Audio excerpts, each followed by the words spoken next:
What is going on, everybody? Happy holidays. It's Thursday. It's just after 9 a.m. Eastern Time.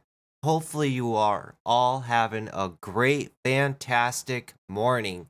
Let's end this week out with a bang.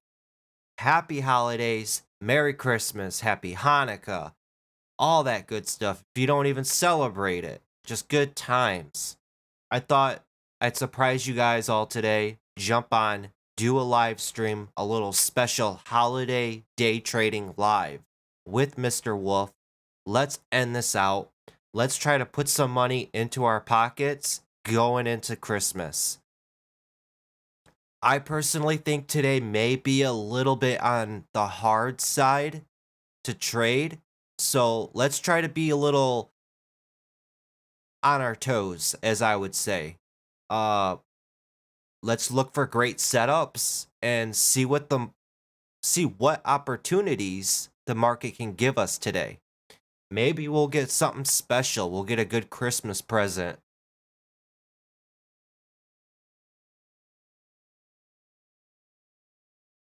So let's see what we got gapping up. We got SIF gapping up. I see news of they report higher net income of US 5 million for fourth quarter. They got a float of 2.5 million, it says on Street Smart Edge, but on Trade Ideas it says 4.2 million. It's got 2.4 million in volume so far on the day. Let's see if it holds up at this $6. I could see it probably testing back up to the 750 and pushing up even higher. We'll see.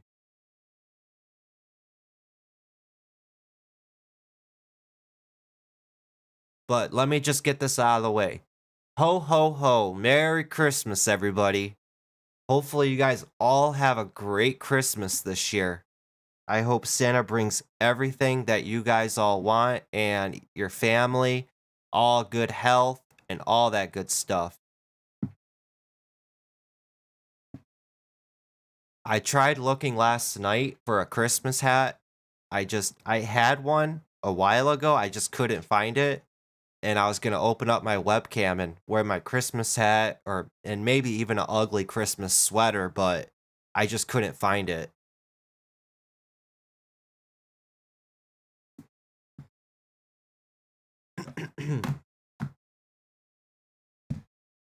All right, so let's bring over this daily chart on SIF. It's currently at $6. So here's the daily. $6 up and above 6. This stock hasn't been really up and above 6 since 2018.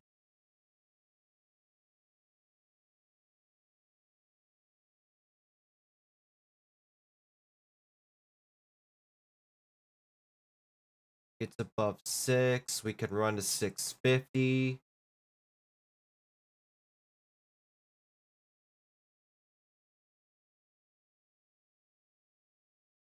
$5, 6, 7. It's got room to move. I could see it pushing. We'll see what happens with it. It doesn't really have a history of volume on the stock. I can see we got 17 million right here.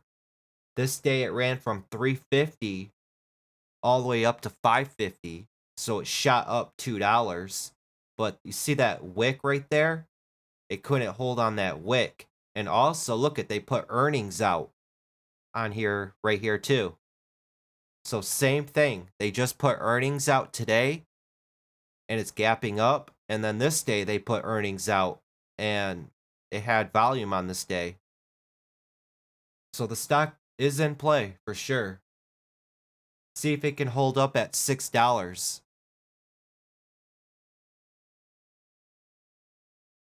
That trigger area is going to be $6.75, $7.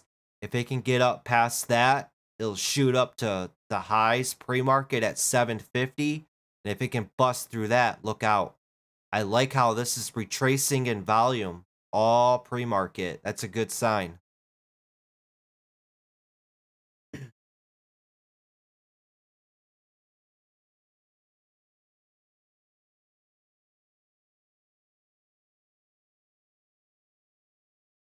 All right, guys. Let's see what else we got. STIC's gapping up. 1650 up to 1750. I don't see any news. It's a newer IPO. We can keep this on watch also.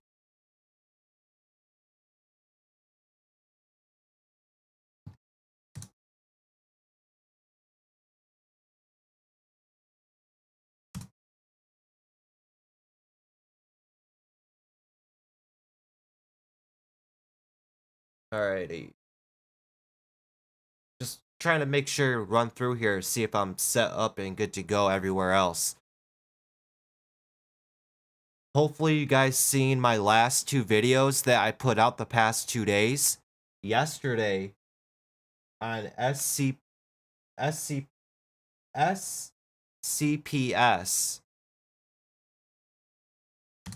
had a really good push right out of the gates right here yesterday from 16 all the way up to $26. Just absolutely destroyed it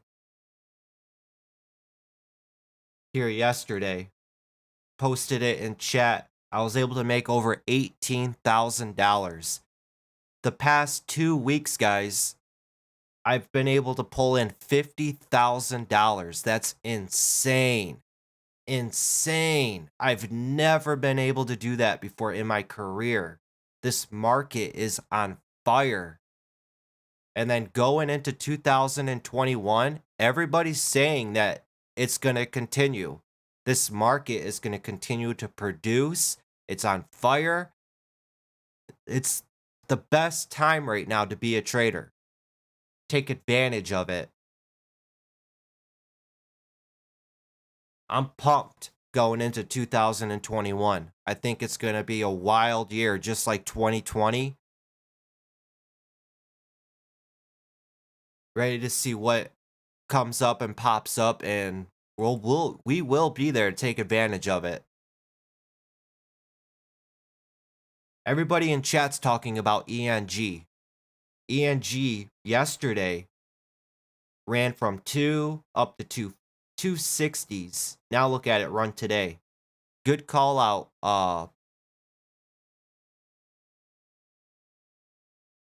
Good call out, C. Beth. You were all on top of it this morning. Wedged out yesterday. From 215 up to the VWAP right here. Just wedged out.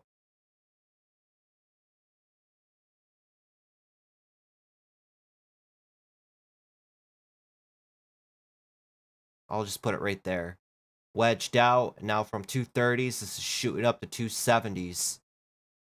Going into the market open, I'd probably look for a pullback back down to 250, 240s, and then maybe a retest back up to that $3. This isn't just going to shoot up and break through that $3. I'll add ENG to my charts.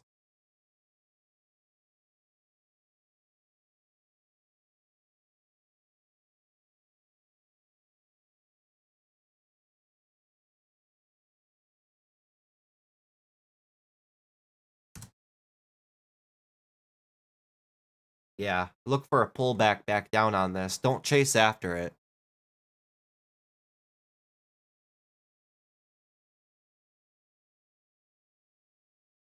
We also got Jivo gapping up. I don't see any news on it. It's got a higher float on it at 114 million. It needs a lot to get going back on it. If it can get back above 350 and hold, maybe. SIF slowly fading off.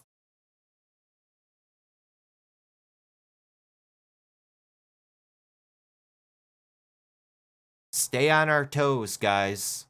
Especially today. I do not know how volume's going to be today with it being Christmas Eve. You know, think of today as Friday, which it pretty much is. It's the last trading day of the week. Everybody's going to want to make that money as fast as they can, and they're going to call it a day, call it a week, and then they're going to spend holidays with the family. So let's do the same thing, guys. Let's make that money,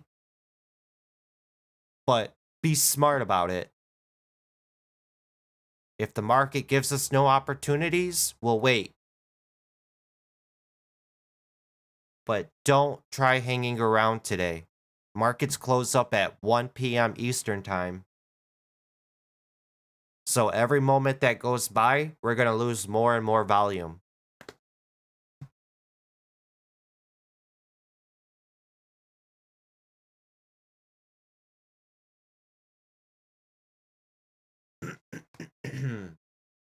Yeah, that'd be cool if we could put GIFs in the chat here on YouTube. Put the Batman GIF in.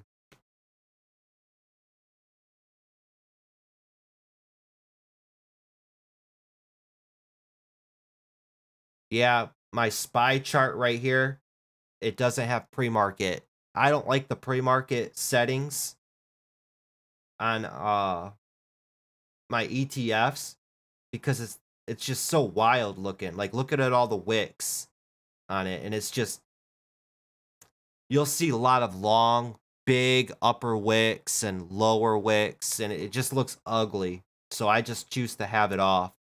See all them bottom wicks right here on the SPY? Now if I take it off, you know, I just stick to what the intraday chart's telling me with the SPY. And it's a 3-minute chart.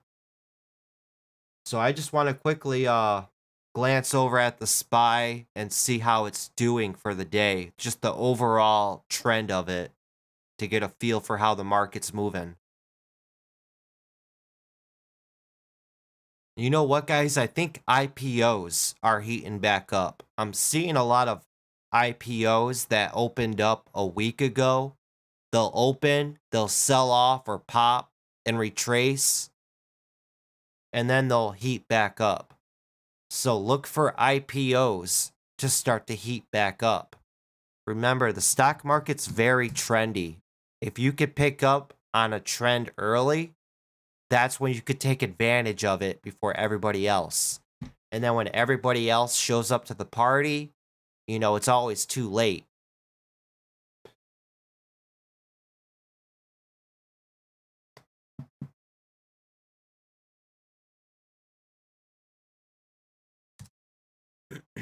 So keep an eye on GBS also. I like GBS. This is setting up pretty good.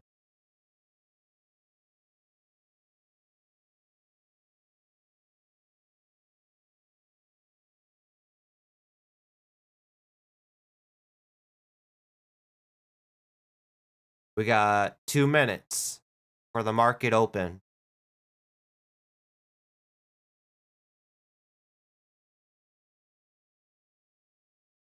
I also, real quickly, I like NVIS. NVIS, if it can hang around this $7, it could reverse and run back up to $7.50, $8.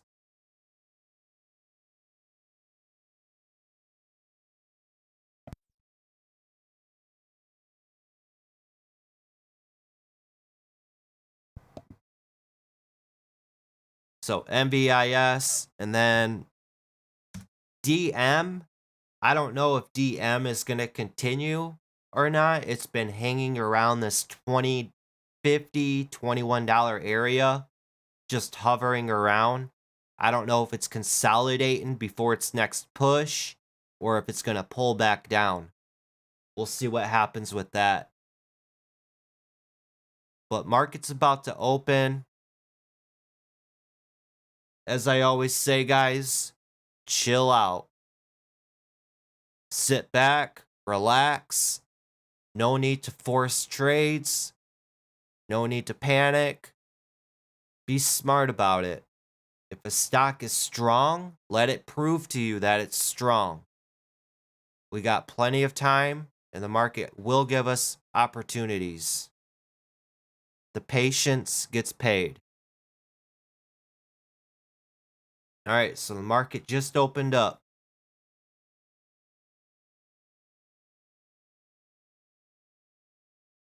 Let's see what pops up. Real quickly, let me link up my trade ideas.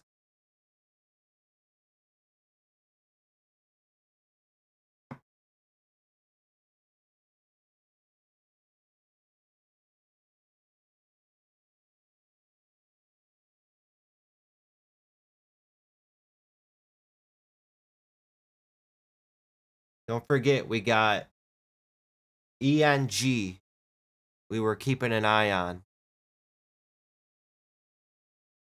I could see it pushing up to $3.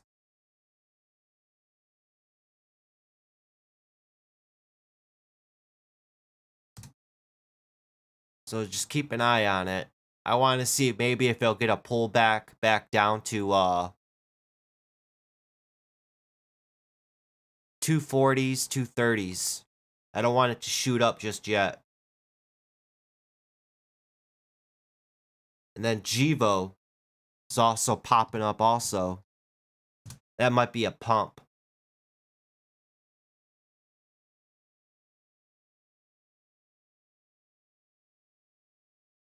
Wow, ENG is really shooting up there.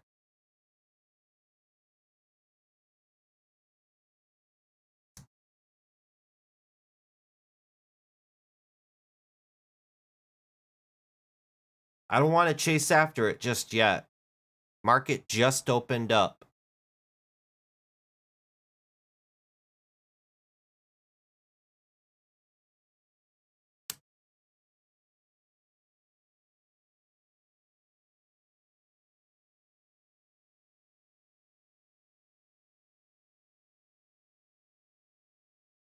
Real quickly, YGMZ's getting a pop right here.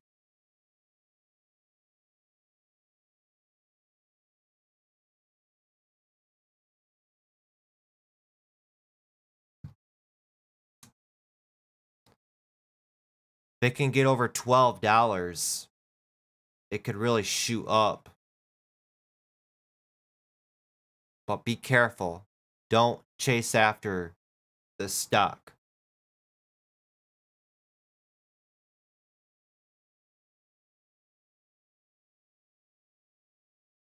Could easily slam back down.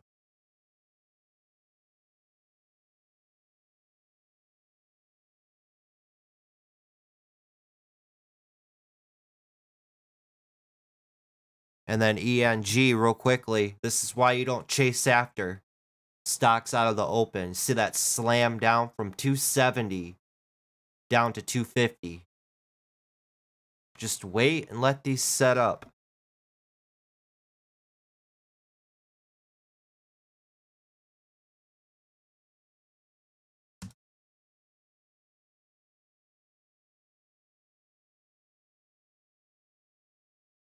SIF trying to hang around at the $6.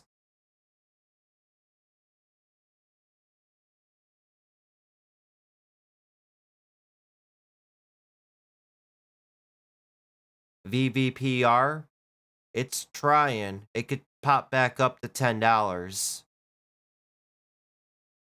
But I want VVPR to prove to me that it has strength. You could see all my lines on it from yesterday.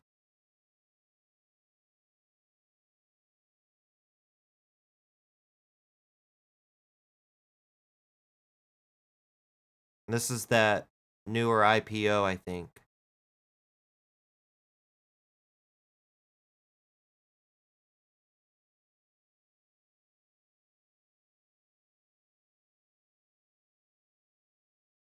STIC.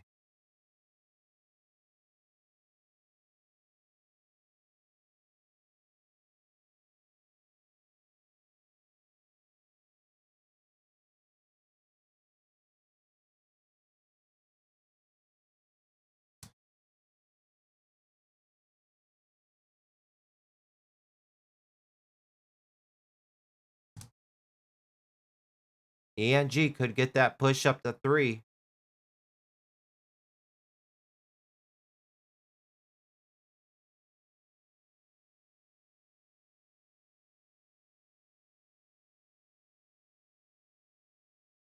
There's SIF popping up over 6.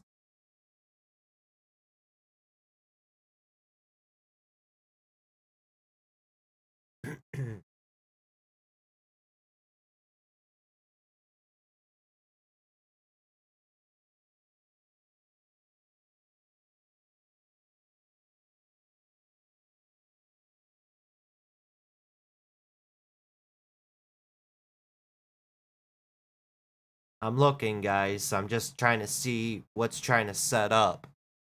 My eyes are everywhere right now. SIF,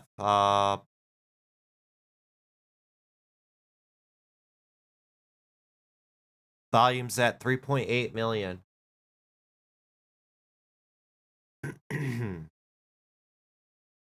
Pretty good risk versus reward on SIF right now. I mean, if it drops down below 575, you'd cut it for a loss. I'm going to let it try to set up and see what it does, though.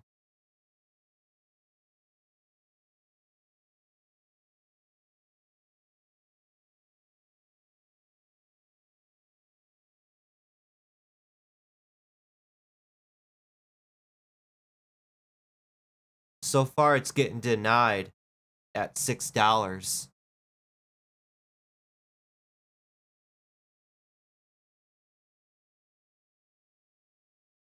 If you guys are watching anything or if anything pops up, feel free to comment.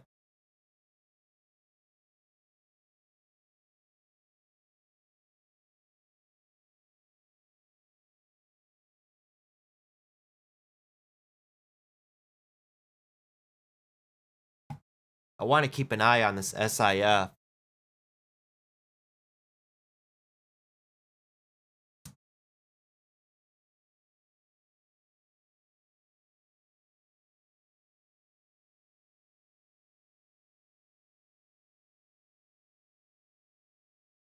Nothing's popping off on my momentum scanner right now.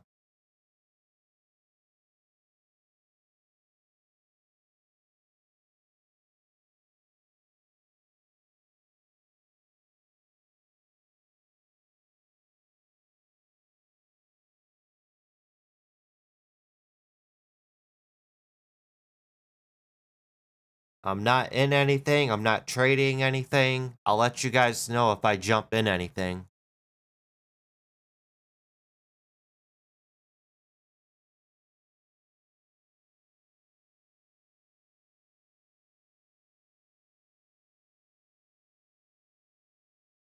TRIT, that's a good push.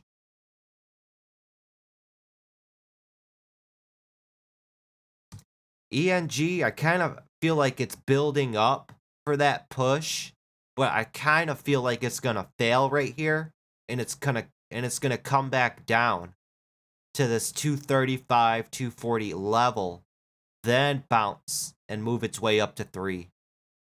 But it could also gear up and consolidate at this 250s level for that push up to 3. Volume is retracing on it. That's a good sign. Keep an eye on it for sure.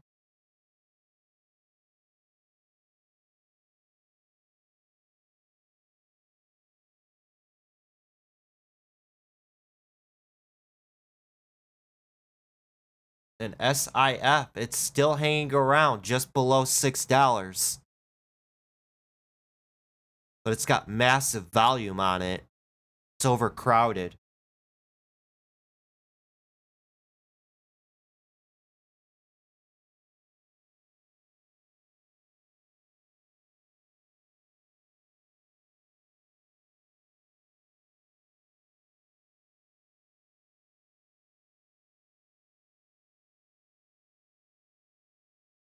ENG has a flow of 15.6 million.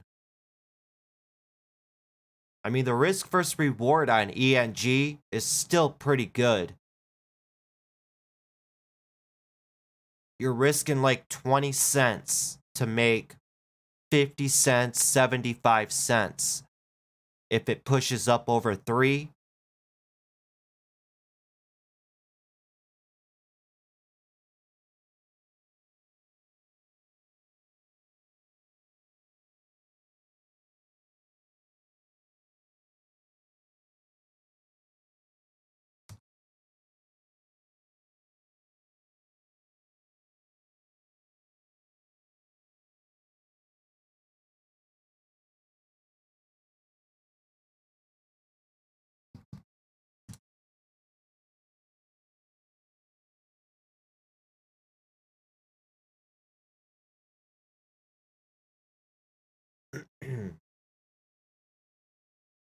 VVPR starting to push up a little bit.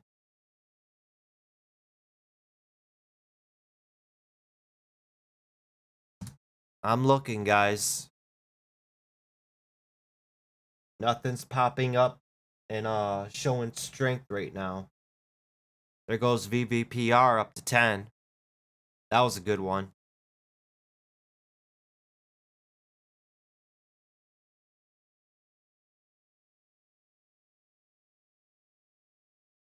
ENG, the move's about to happen. It's either going to go back down to the 240s level, 230s, or it's going to run back up and test 3. We'll see.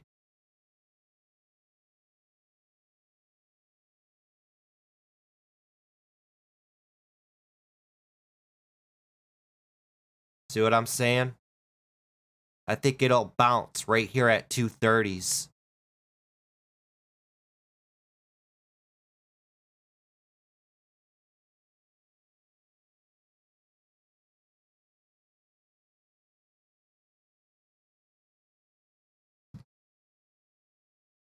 VVPR pushing up to that $10.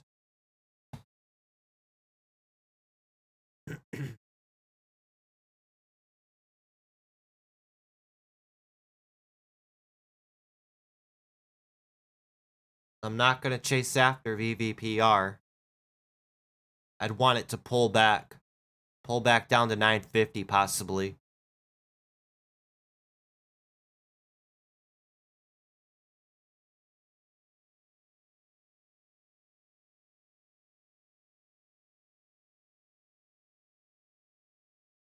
See you guys saying BLNK's running.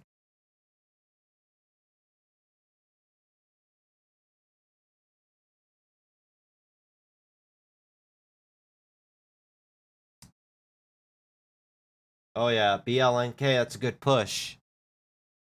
It's a bit higher priced. Takes a lot of buying power.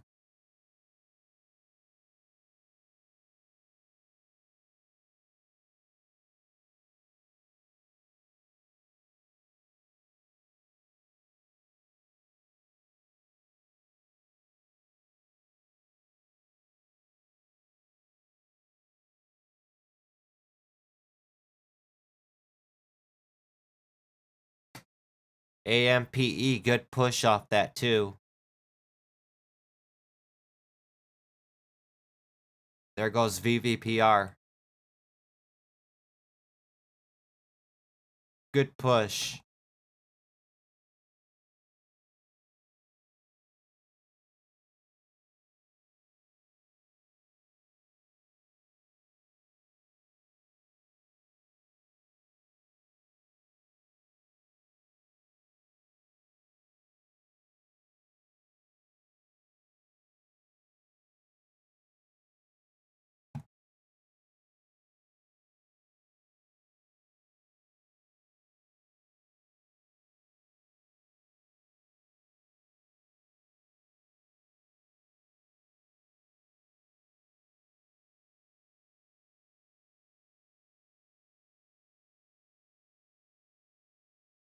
Gee, and NDM, that was a nasty sell-off yesterday.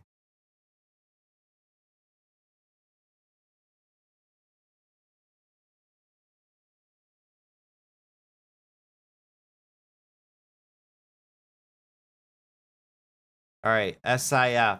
Let's see what it does. It's been holding up pretty well.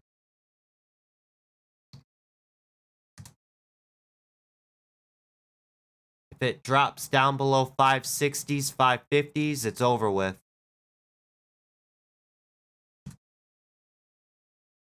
Let's see what happens with her. If it does get up and going, it'll push up over 6. The trigger point's going to be 630, 650. And it could fire all the way up to almost $7. It is a low float.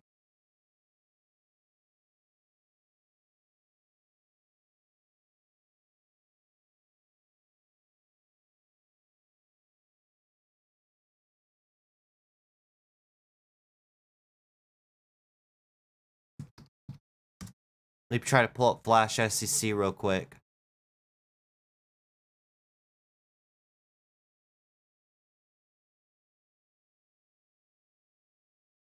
This is for SIF. I don't see any registrations or shelves. They haven't been diluting the stock. I mean, it's pretty clean.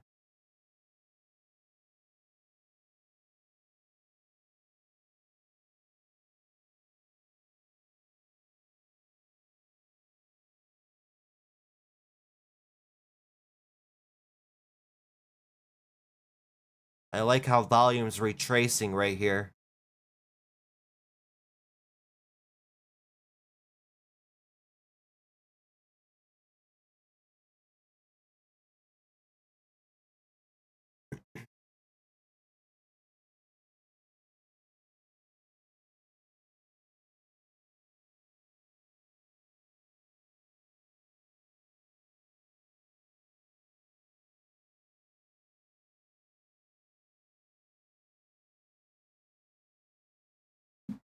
Yeah, I got SIF on high watch right now.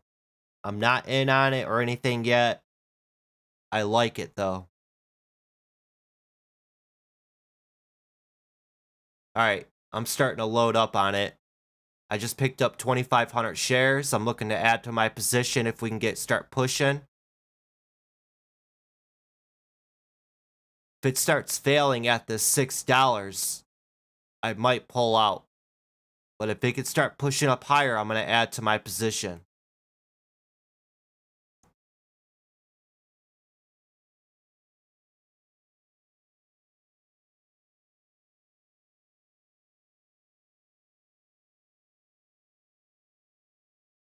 I only picked up 2,500 shares.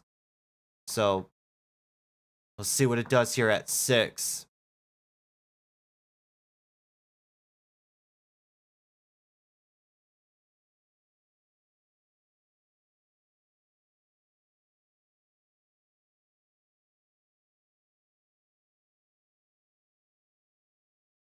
$6 is a real battle for it.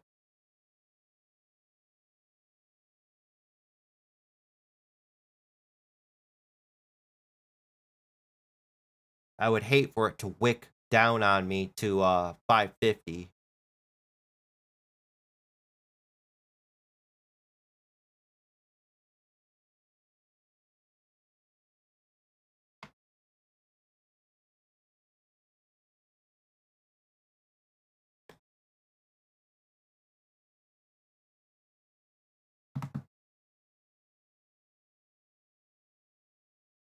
So far, no go at $6.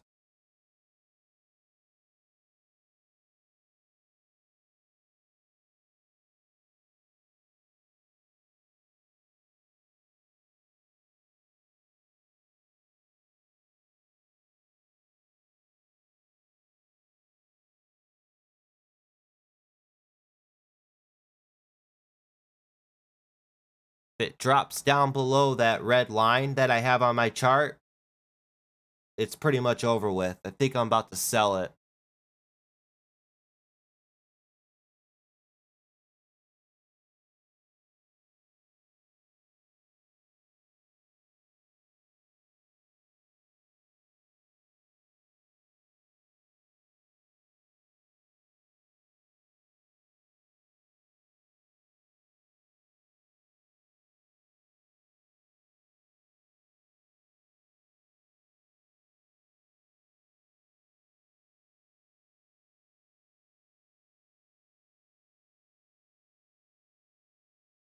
575's holding up. Like I said, I would just hate for it to slam down on me.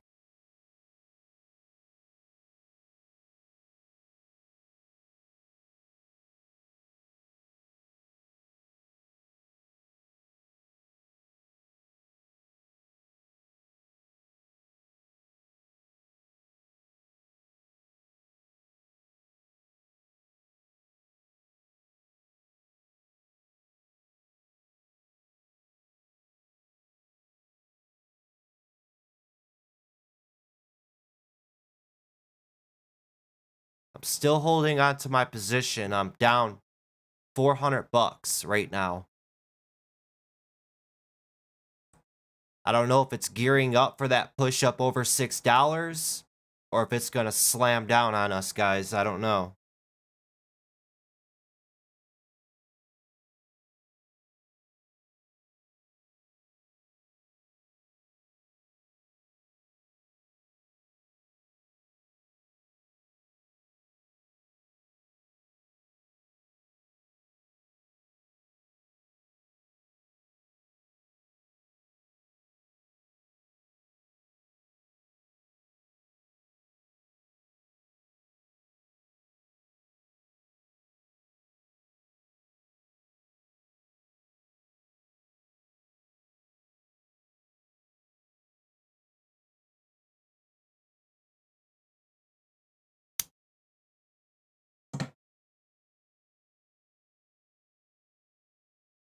It's coming back up to that $6 again.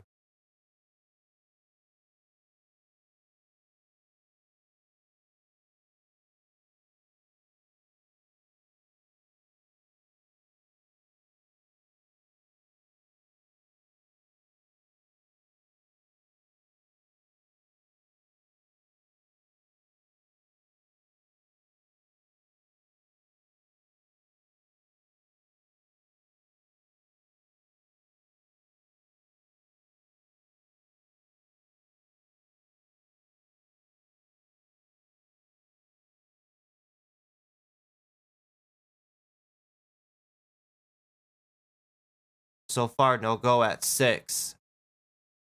It's trying. I feel like that bottom's curving up and around. It may slam down one more time to 575.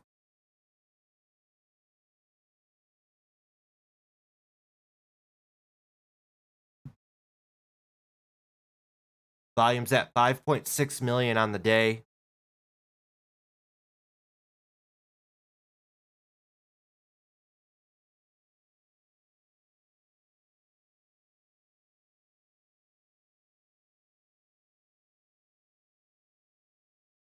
Still only holding 2,500 shares.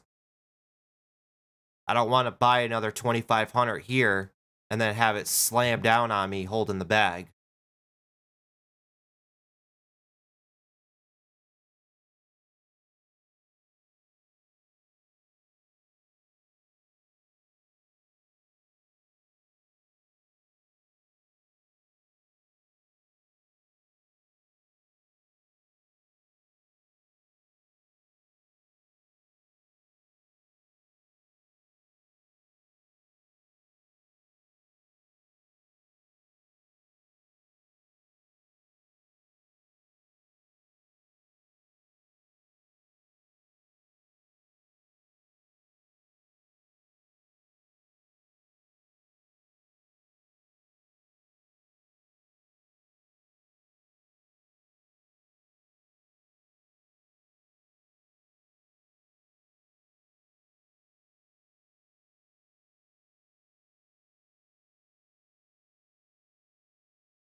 There's that push up over $6.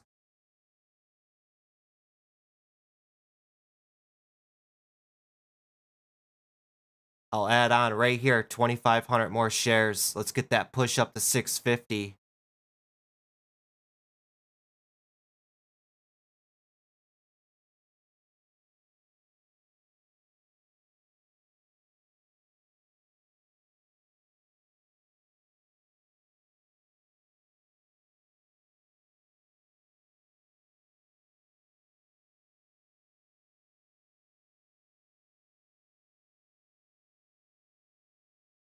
I have a total of 5,000 shares.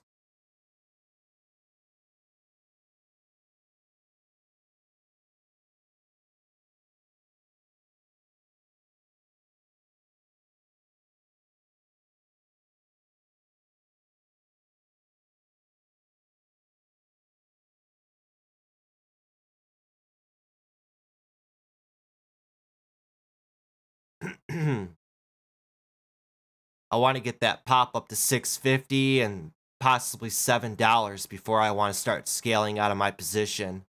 If it starts pulling back and falling back down to 570s, I'm just going to cut it for a loss.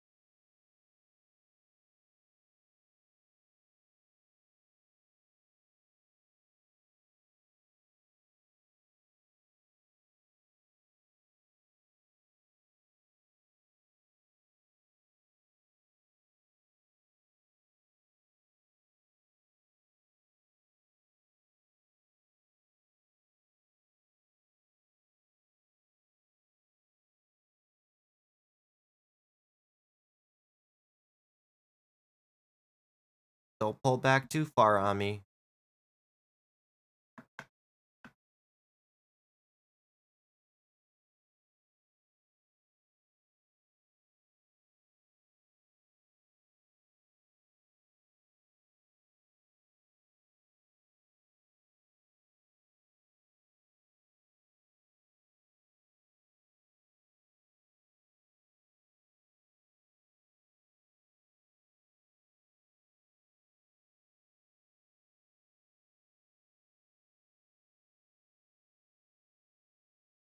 Yeah, I think it's over with. It's not going to do anything.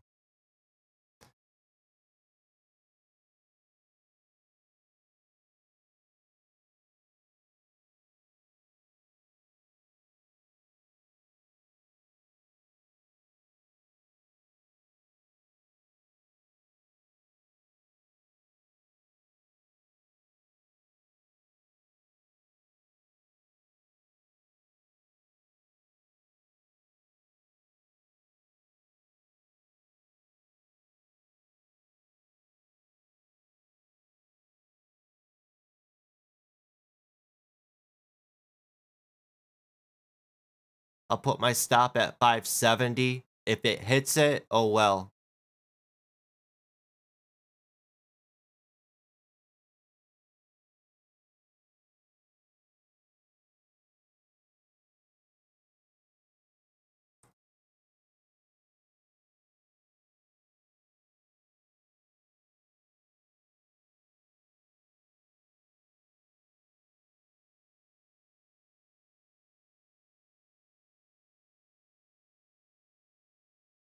That trigger point is 625. If it gets over that 625, watch out. That thing's just going to go wild.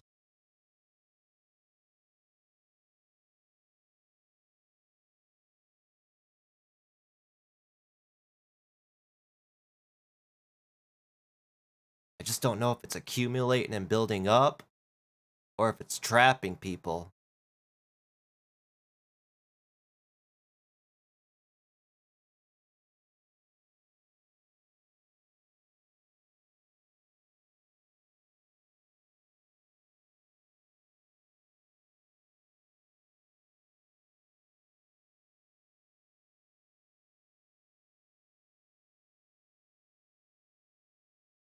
Alright, now it's starting to try to push up to 630s. Let's see if volume can get up into this and explode up to 7.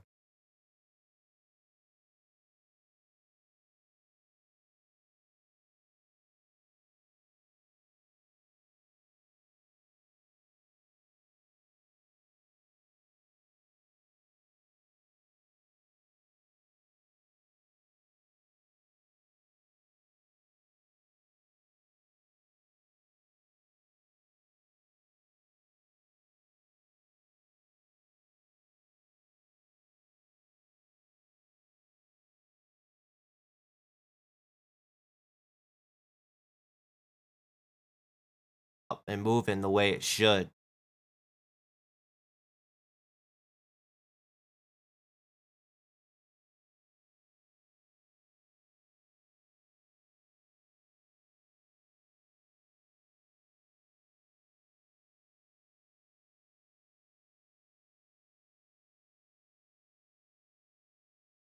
It's still curving up and around at that bottom though. That's good. That's showing bullish strength. But it could easily slam back down and take everybody out. And grinding up and up and up the way it is, then people are just going to give up on it. I'm still holding my position though.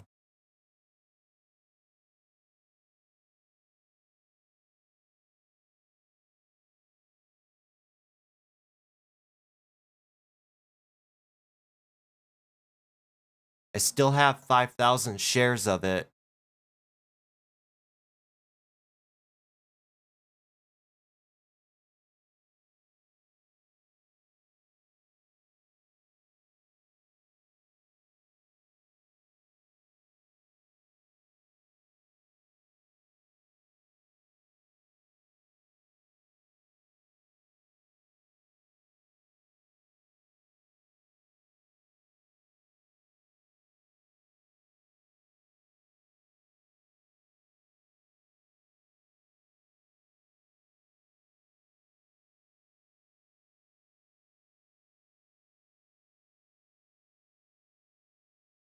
Here's 630s. But trying to push up to 650. Here's 650s.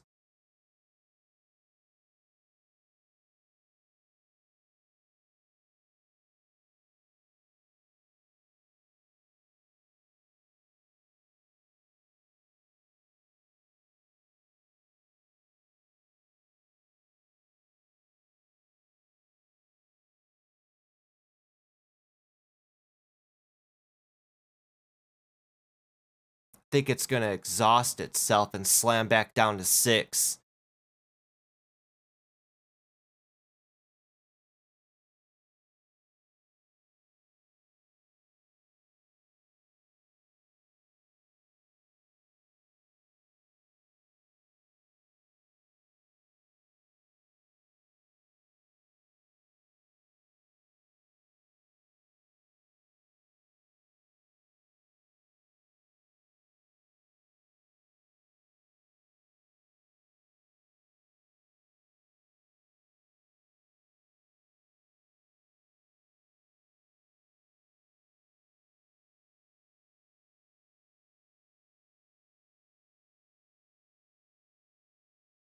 Here's 650s.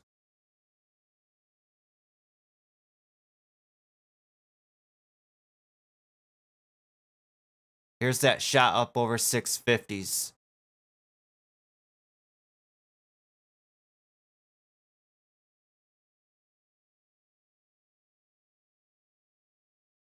You got to think, guys, volume's just been consistently pushing into the stock. Just non-stop now for the last 15, 20, at least 15 minutes. So I'd be locking in up at these levels.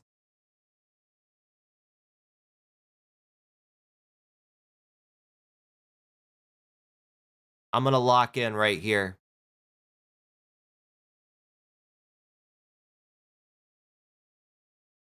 I don't want it to slam back down on me. But for 5,000 shares, I only made just over $500 on this.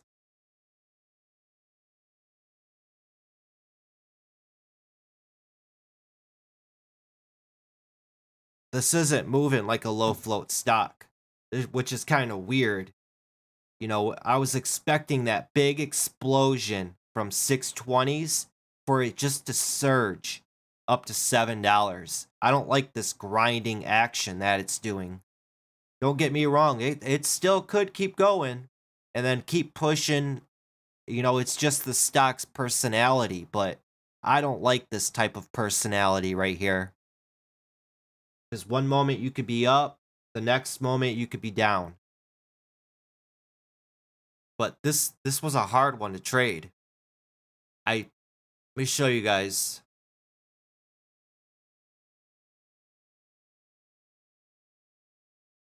I only made 550 bucks on it. I was accumulating right down here at sixes. I picked up 5,000 shares.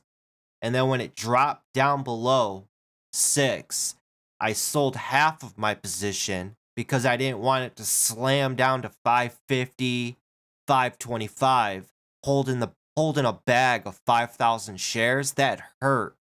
So I sold half my position to try to stop the bleeding and protect my downside if it didn't work. And then it turned back around and started pushing up over 6 again. So I re-added back on the 2,500 shares. And by the time it started pushing up to 630s, 640s, I was just pushing up into profit. So I'm done with this stock. $500 isn't even worth my time. Green is green, but still, that's a tricky stock to trade.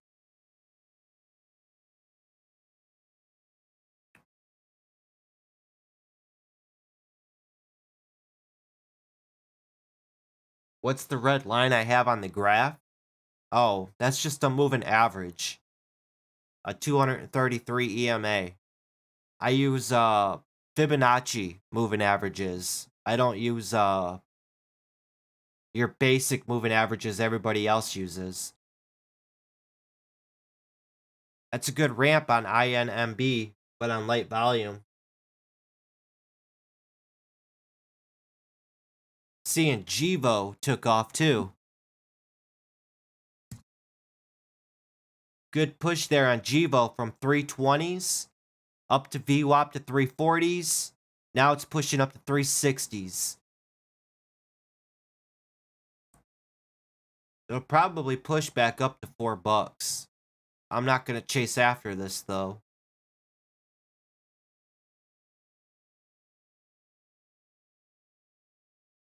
See, this is human nature at its best right here.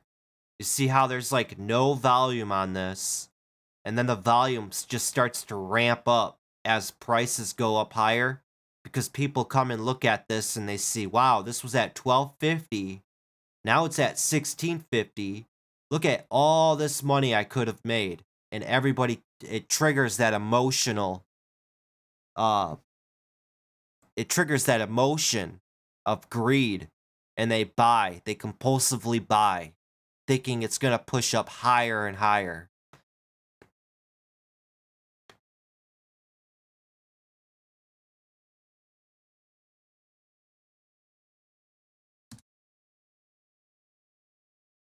Yeah, I'd leave SIF alone.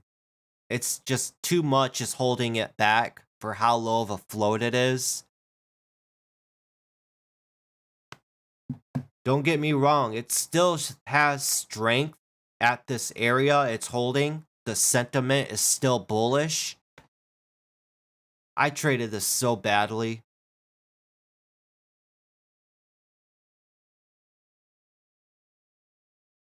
I'm just going to take the hints that this stock is telling me and not even mess with it. I'm done. I don't care if it shoots up to 750. I just don't like the personality of this stock.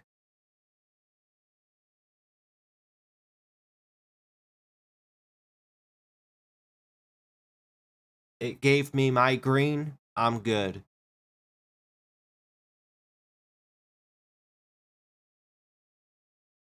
BLNK though, you guys were talking about this one. That's a good push off that VWAP at 49 all the way up to $52. Good run. As it's pushing up to all-time new highs.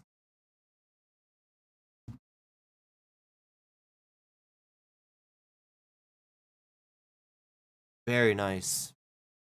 I can't trade a stock. I don't trade options You know, I've tried learning options. I've been doing this for 5 years, and I still cannot learn options for the life of me. It's just so complicated and confusing to learn.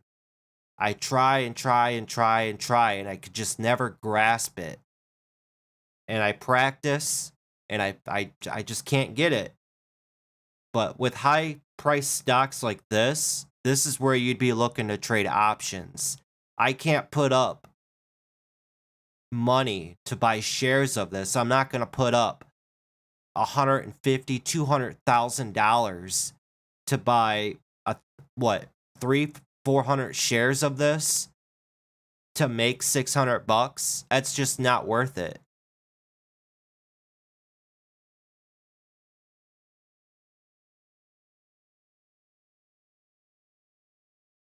SCPS back at it again. From 18 up to 21.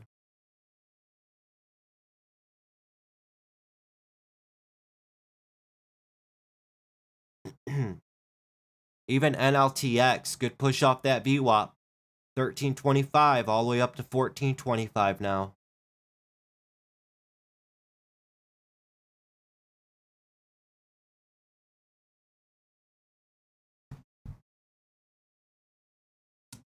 And then ENG, this was a fail.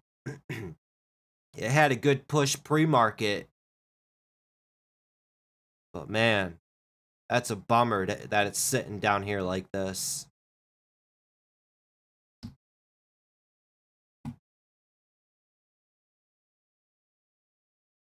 OSS pushing up. See, SIF still hanging around at that 6 level. It could ramp back up to 675 and push up to 7 and go crazy. The volume's there. See that ramp in volume? Now volume's pulling back as this pulls back, but I don't like it.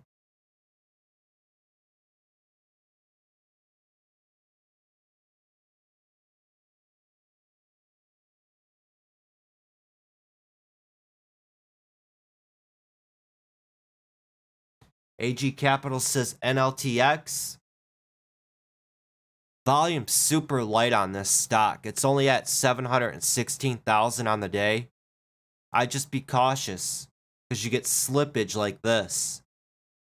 One moment it's at 1450 and then it slams down one candle on you $1 to 1350. That's too risky.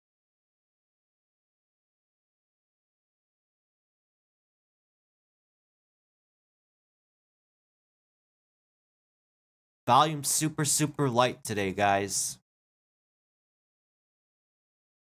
AMPE could wedge out here at 230s, shoot up to 275. This had a nasty fall. This is a pharmaceutical. And that float's massive.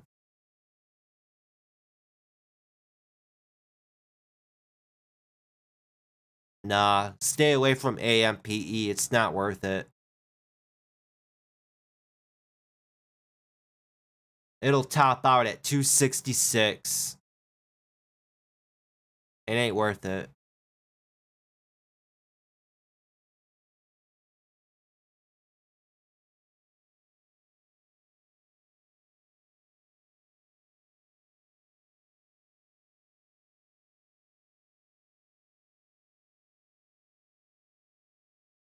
STIC, big fail.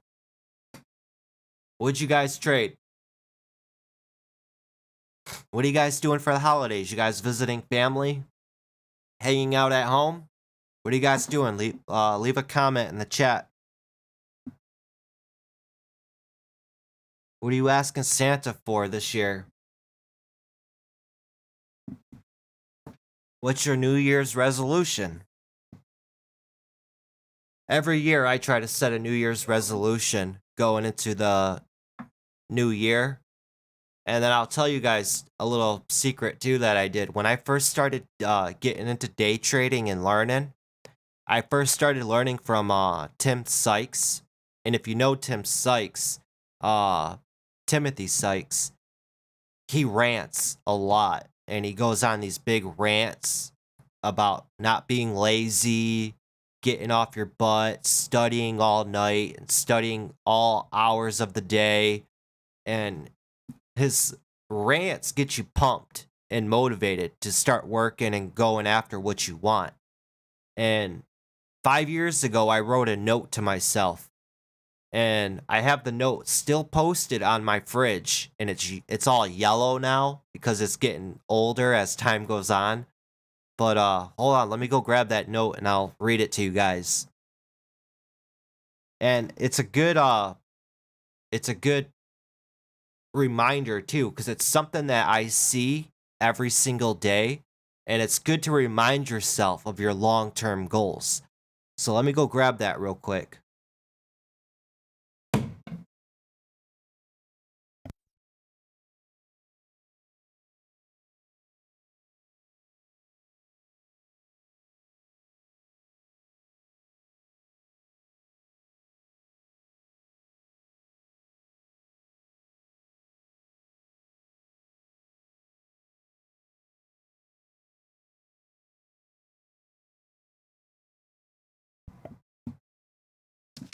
Alright, so this is what the note says. I wrote this to myself when I first started getting into trading in the stock market. It says, I will be a full-time successful day trader and be my own boss. I will work hard and grow as a trader and as a better person. Stay positive and always see the good. I will be able to take care of myself and my family. I will be my own boss and not have to worry about money. I will have multiple streams of income. Keep grinding, the rest will follow. And it says kick, ASS today. Stay humble, be patient, the rest will follow. And then I wrote my signature and I put the date 08/14/2016 is when I wrote this. And then right below that, I made a little note, and just below my signature, it says this will have value, stating that my signature will have value in the future. So I have this up on my fridge, and I see it every single day. And it's good to do little things like this to remind yourself from time to time, of your long-term goals and what you want to achieve.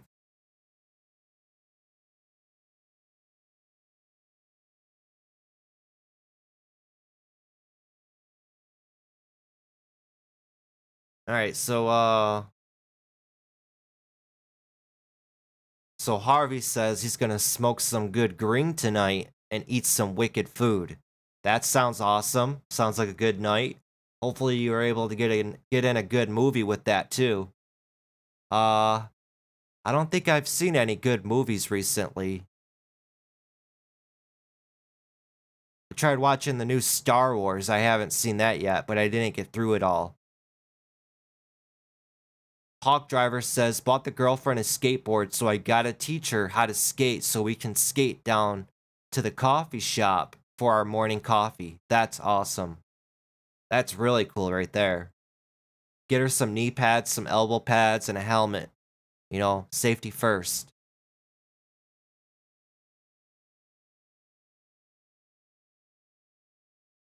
SIF, good push up off that $6, guys.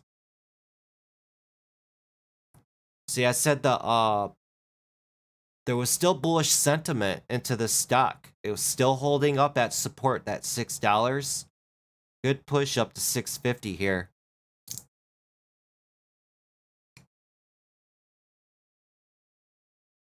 Even Jivo, that's a good ramp. From 350s all the way up to $4 now.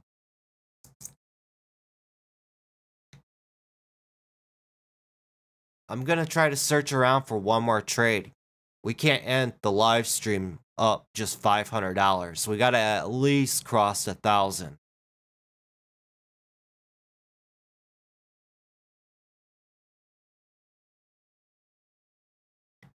So let's see what we can find here.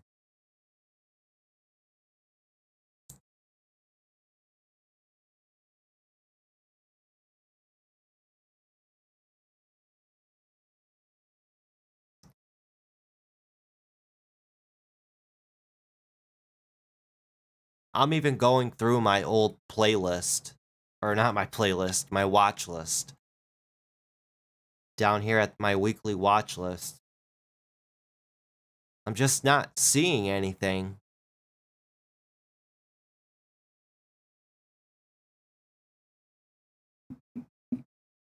And then usually what I do too, guys, if I'm not seeing anything, I'll hop on my phone and I'll go on Twitter real quick.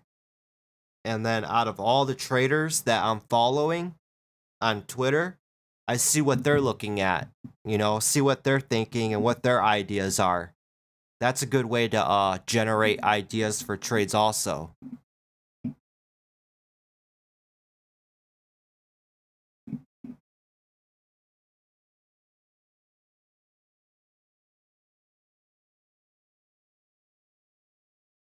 Don't forget about this MVIS.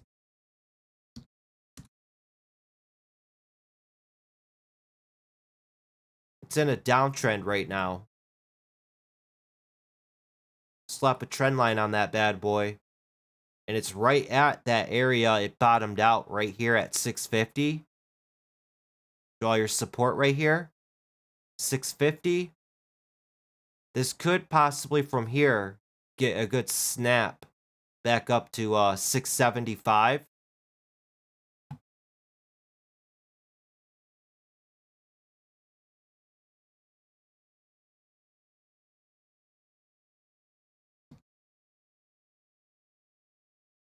If it falls down below 650, you'd cut it.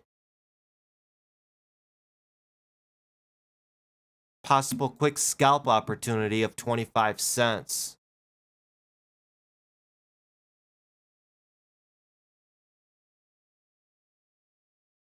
I'm not in on it or anything, but I'm watching.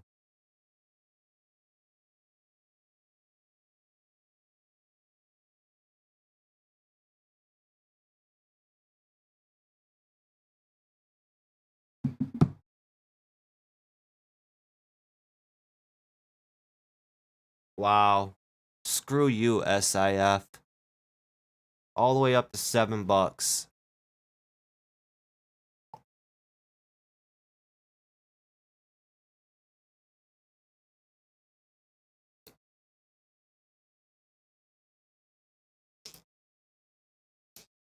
Be cautious on this push-up. If you're in on it, it's pushing up on lighter volume compared to this push-up right here.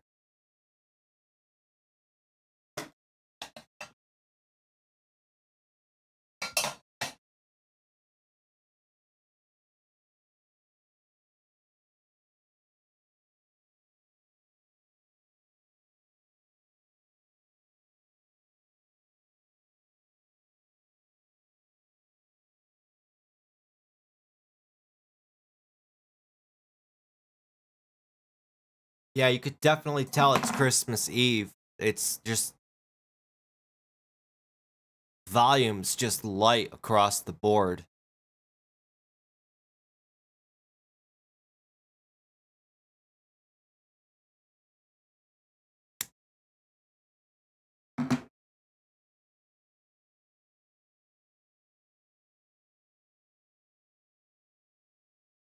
Appreciate it, Dublines. Thanks for the kind words.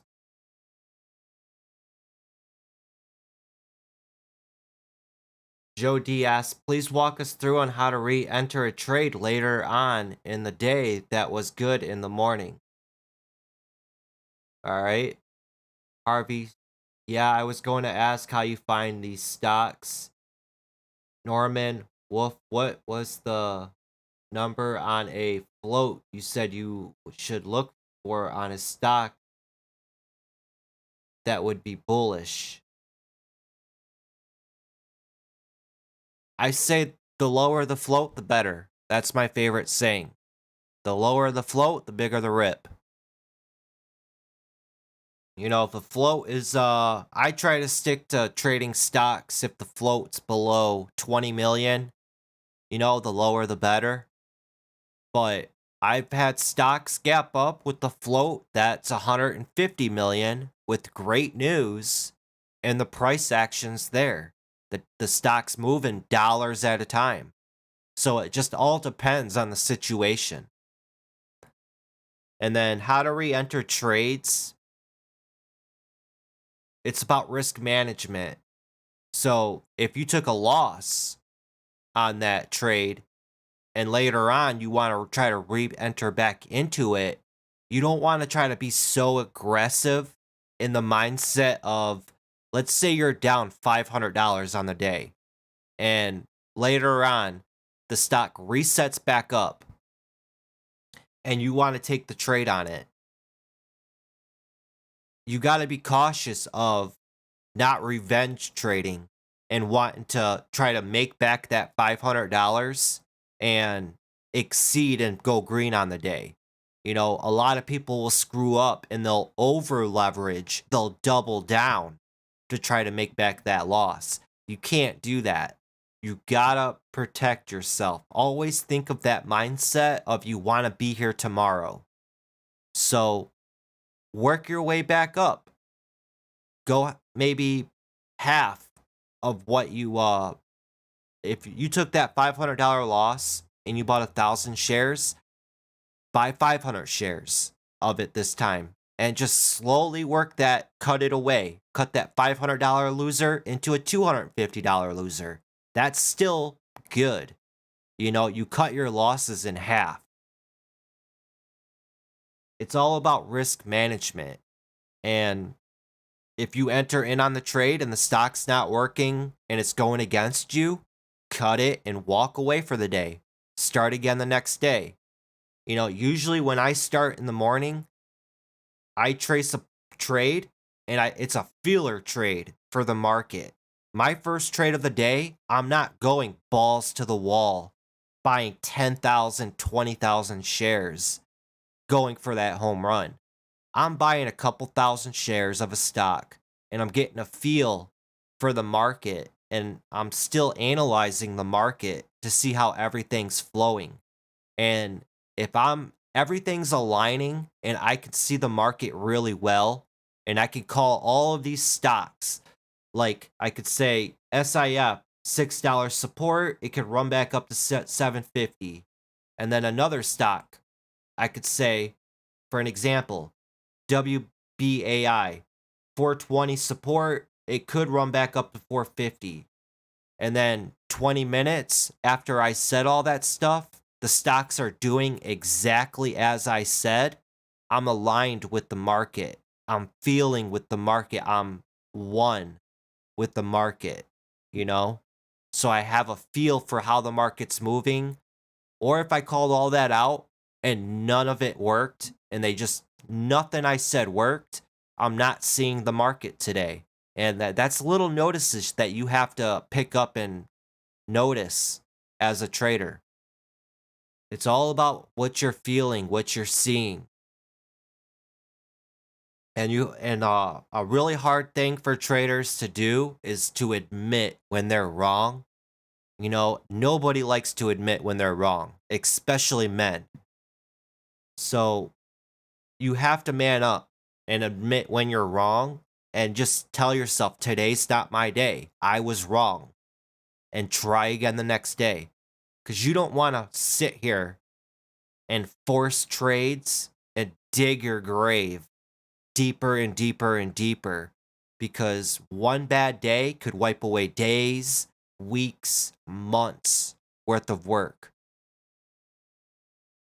It's all about capital preservation. If you're not seeing good setups, nothing's going on, walk away.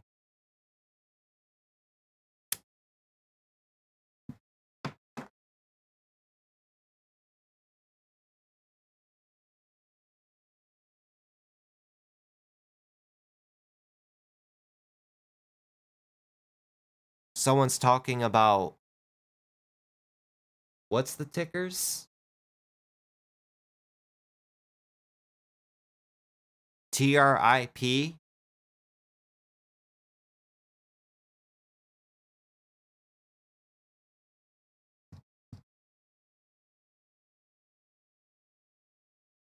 I don't see TRIP doing anything. I think that's what you put in.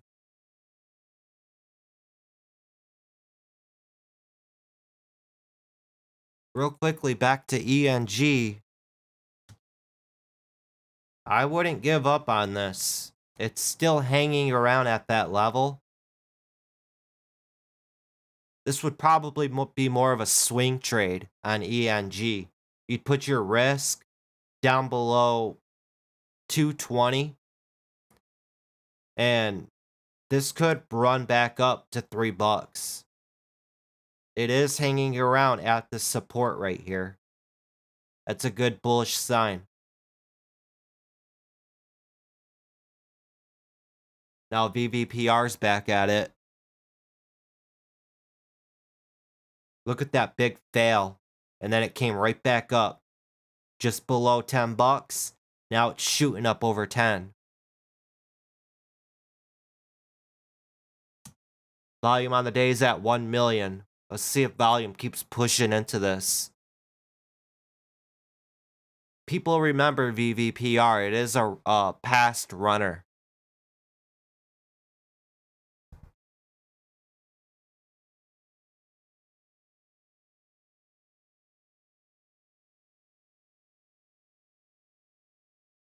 I mean, that's showing strength all day. If it failed right there, and then the bulls were able to bring it right back up, and it held, that's showing bullish strength for sure.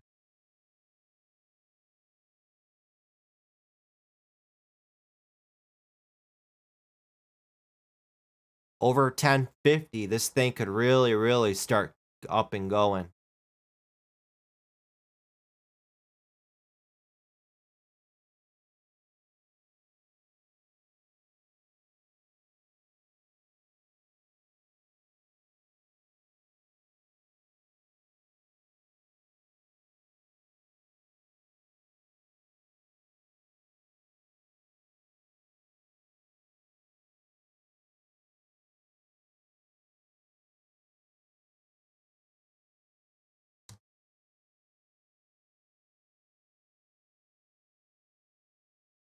Yeah, that's another good point right here with my tweets on my phone. Have your phone next to you and follow tweets from some of your favorite traders. I just got a tweet from Madaz. Overall, a slower day as expected. Volume low all around. Don't overstay your welcome and get grinched on. And that's really true.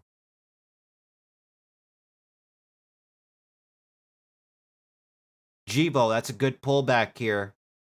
Back down to the VWAP.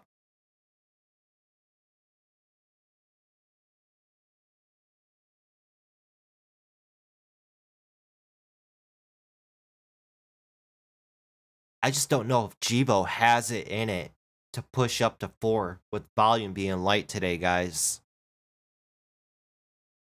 Part of me wants to take this trade, but I know volume's low on the day. Just overall in the market.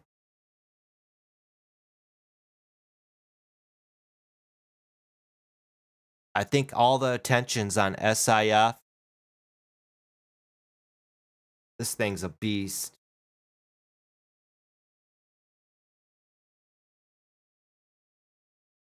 I mean, Jivo does have 36 million in volume on the day.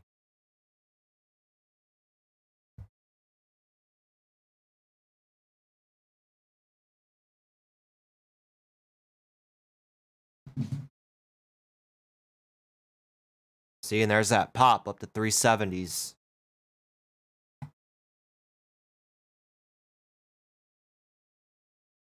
It's like, I don't trust things right now.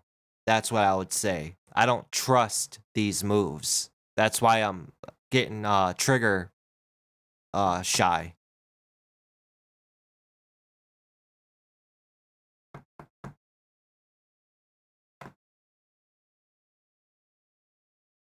Oh, they're on the Canadian exchange, Harvey says.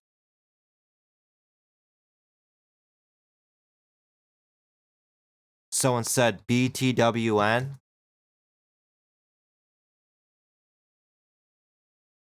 Dang. I'd stay away from that. This is good. No way. I wouldn't trust or even put my money into BTWN. That's nasty. Look at that daily. The first day it IPO'd, nobody wanted a part of it. It opened up at $24 and it sold off in one day, all the way down to $10. Nobody's interested in this. And even on the bounce days, you see there's no price action.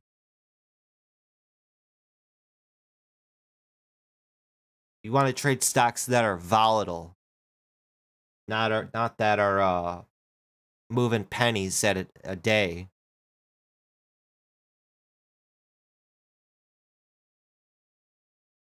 Yeah, I'd stay away from this. Man, this NLTX is going parabolic or supernova. From 14 all the way up to 18, come on.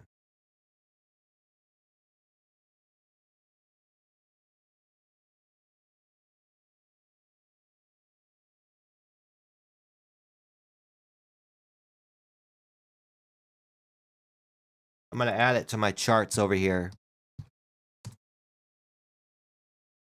See what comes of it.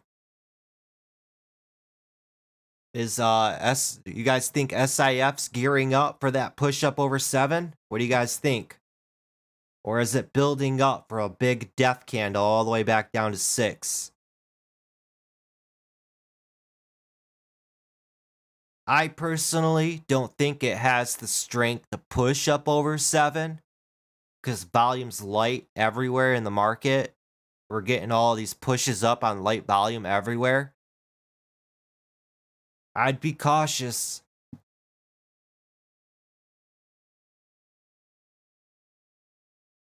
It is tempting. See, and then Jivo pushes all the way back up to the highs from that VWAP. So that would have been a good trade right there.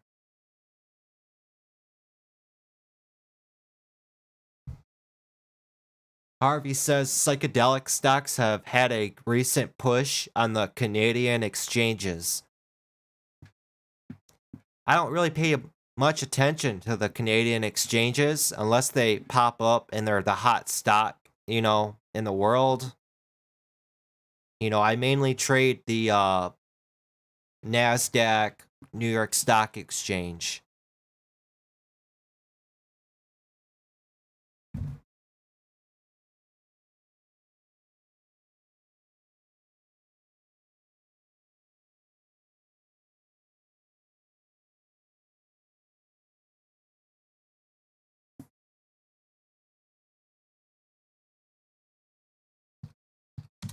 VVPR still hanging out at that $10. It could fire up to that 1050s.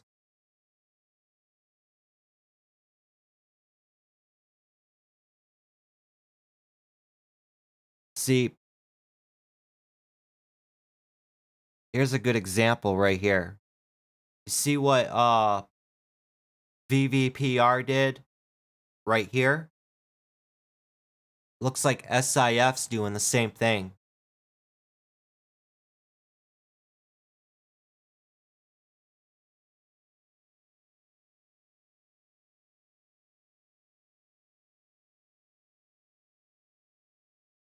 See, look at that 10-minute. It's pushing up for its third straight green candle. As this pushed up to a new high right here, it did it on less volume compared to right here when it pushed up to a new high of day.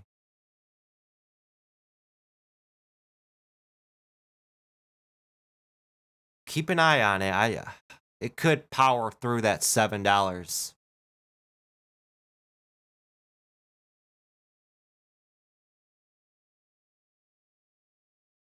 It's hard to say.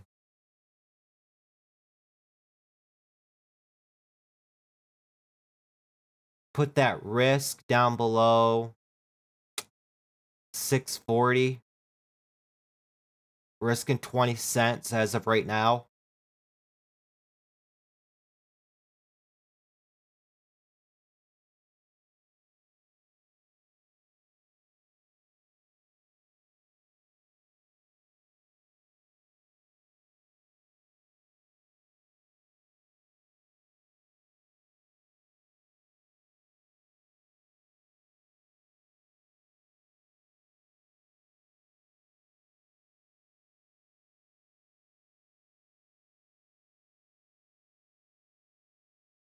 I think it pulls back one more time.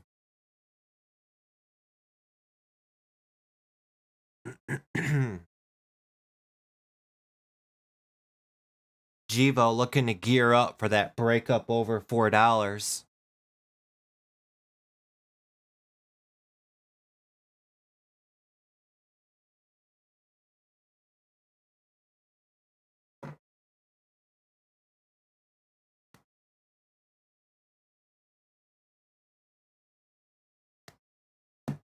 What do you guys think? You guys think SIF's going to blow through 7?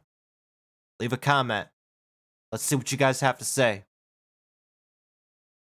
We pushing up over $7 on SIF, or is this going to fail right here? What do you guys think?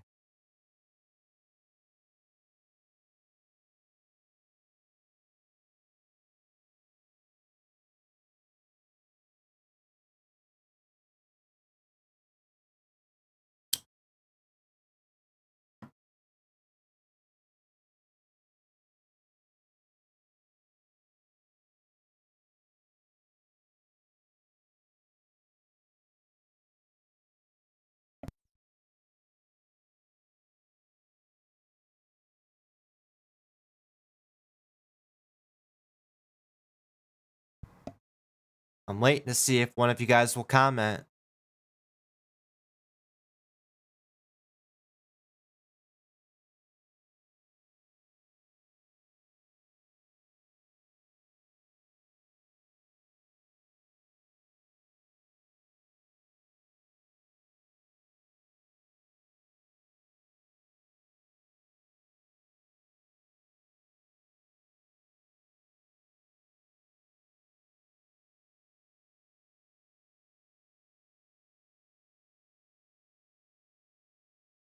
See how volume's retracing here on SIF.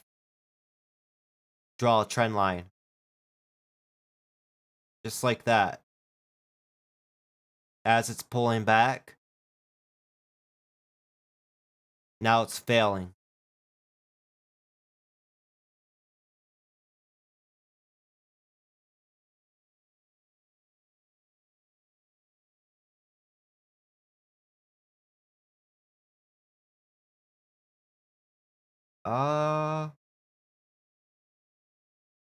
I'd say if SIF falls below 625, it's over with.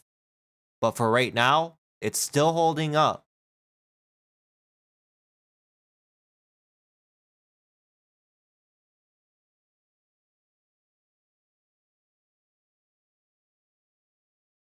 Jivo is getting really, really tight, guys.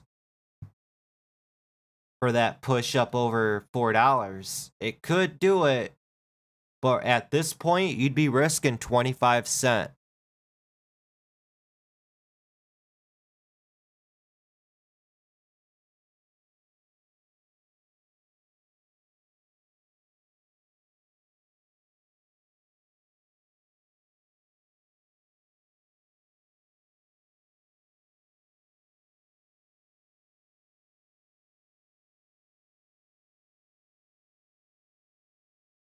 Oh, wow. Look at AIRT. From $12 today all the way up to 30 bucks.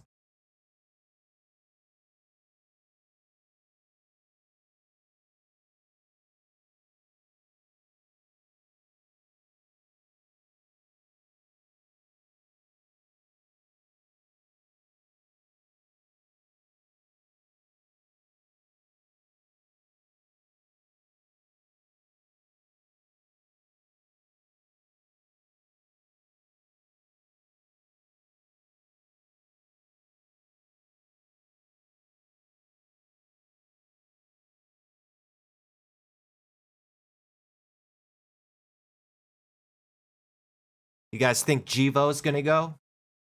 Is Givo gonna run up and shoot up over $4?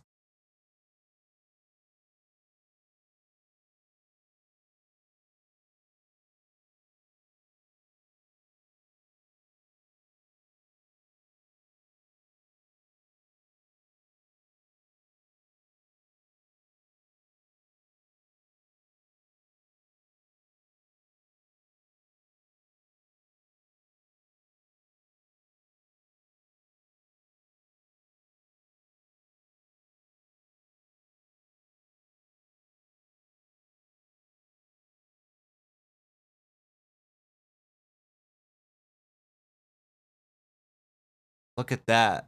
Dang. It's a battle.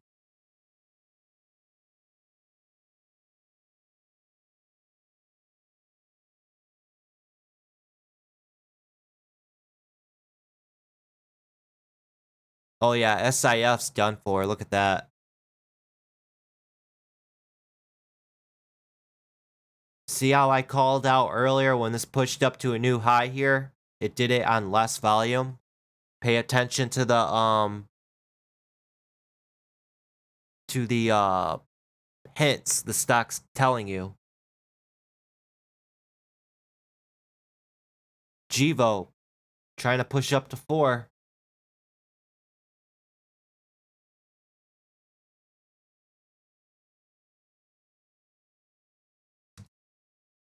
NLTX, ew, I don't know. It could slam down $1 right here from this level right here. It could pop up $1. Too risky though.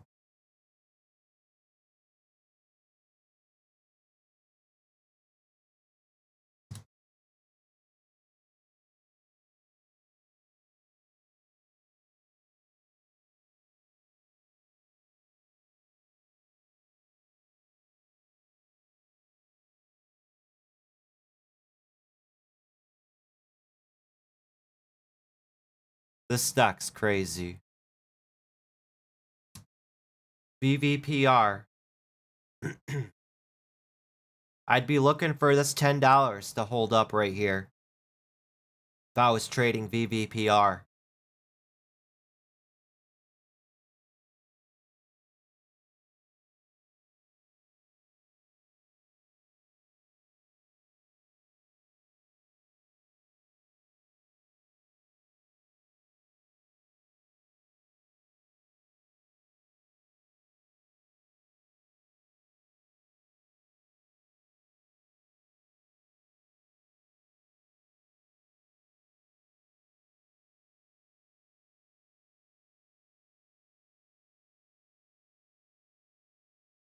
Don't force trades, guys. Don't force trades.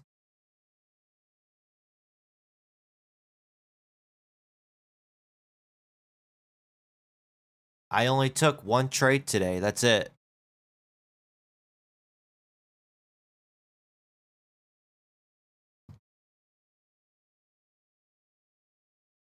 Ew. Don't mention penny stocks under $1, please. It's not even worth the time. Why would you pay attention to a penny stock moving pennies when you got a stock moving from $13 to $32? Come on now. ADXN. Look at that. That's money right there.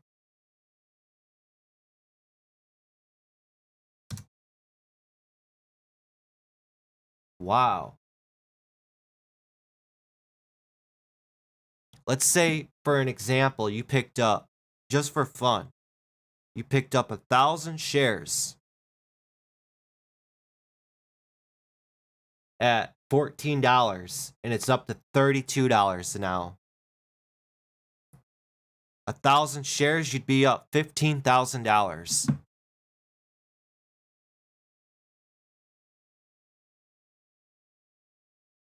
These stocks that move dollars at a time, like SCPS.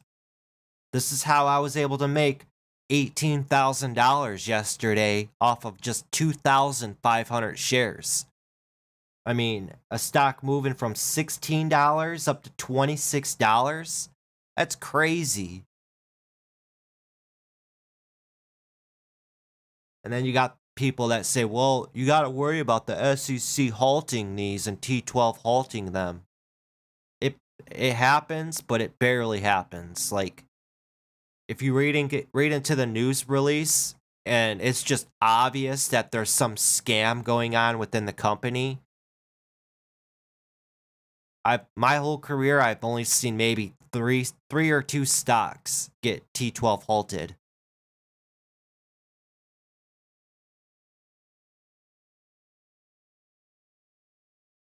Yeah, ENG is a swing trade, guys. Look at this. It's starting to push up now off that 240s. This is a swing trade for sure.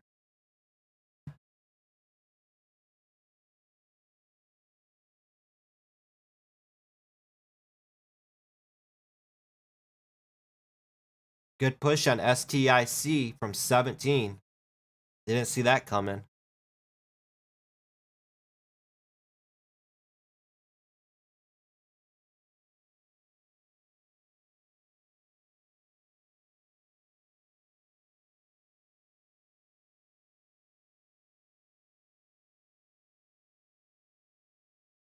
Man, Jivo still trying to push.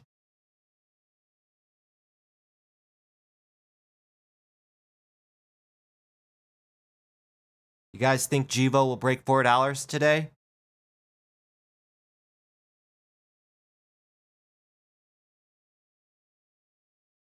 Is this going to get the final pullback right here to this 375 area and then push back up to 4 and break through 4 and just go crazy? Or is it going to top out right here? Oh yeah, this thing's running.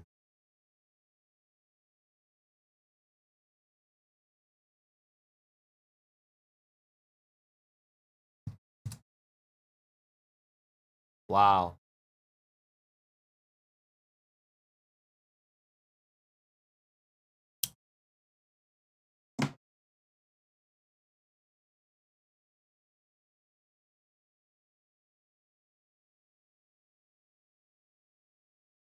It's been gearing up and pushing.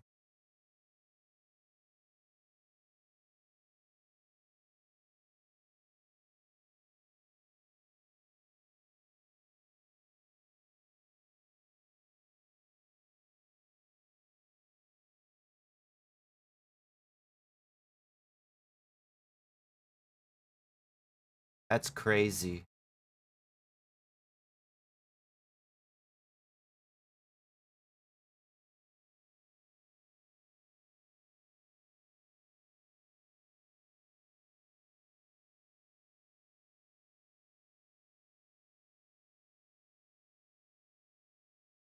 I'm not in Jivo or anything. I'm just watching it.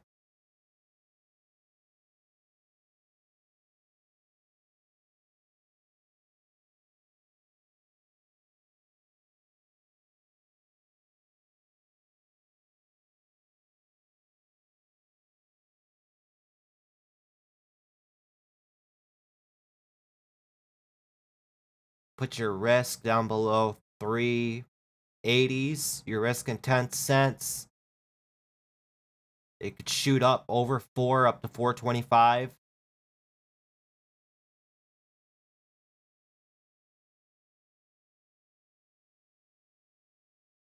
It is up there though. I don't know.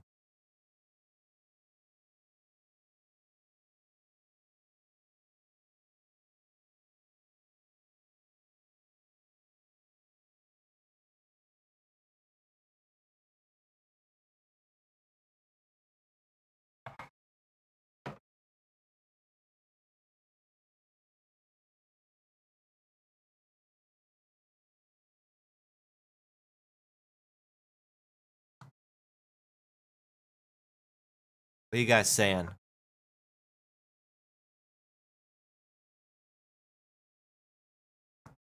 Nothing. I think Jivo pushes up over 4 here.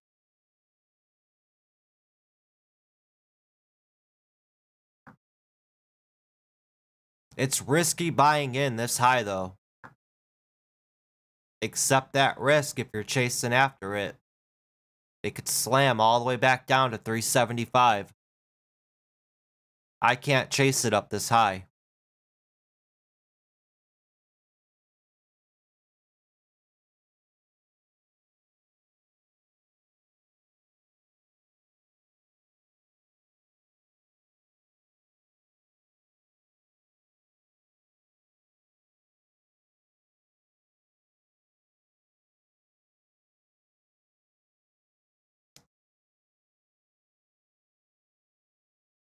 Wow. We were watching it all the way down here at 350. Now it's testing $4. See, if you were the smart money, you would have loaded up right there. And now you'd be selling into everybody wanting to buy it here for this $4 break. That's the smart money right there.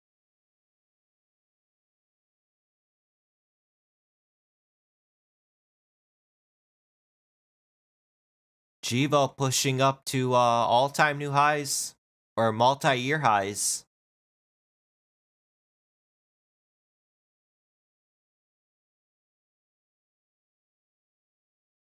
That 200 MA on the weekly is at 579.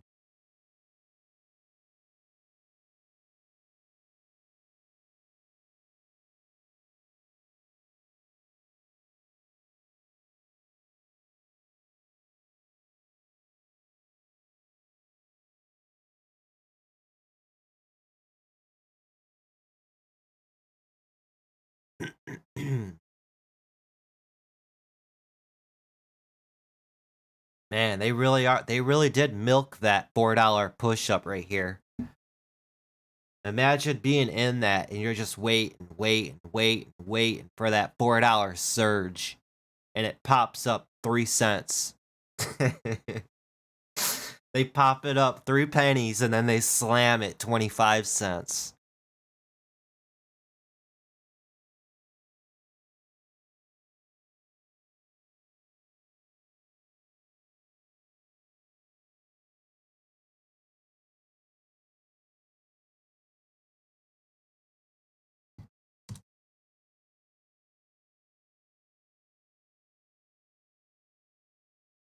BVPR, it's tough to say if this will keep pushing up.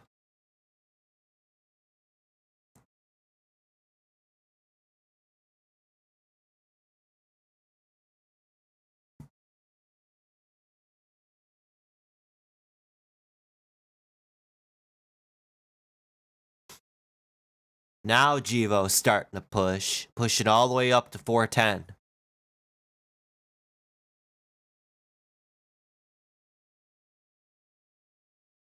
Oh, CURO.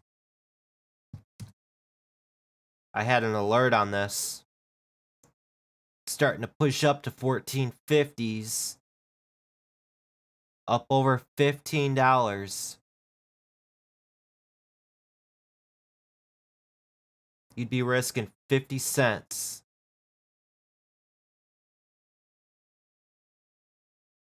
CURO's been due for a good push. Look at this daily chart.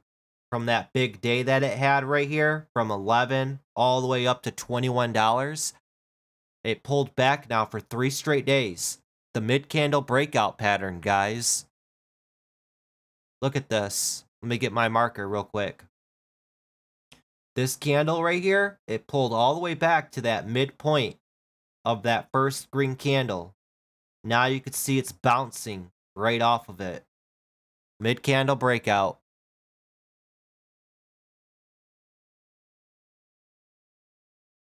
Even if it's a low volume play, you know, this is the smart money right here.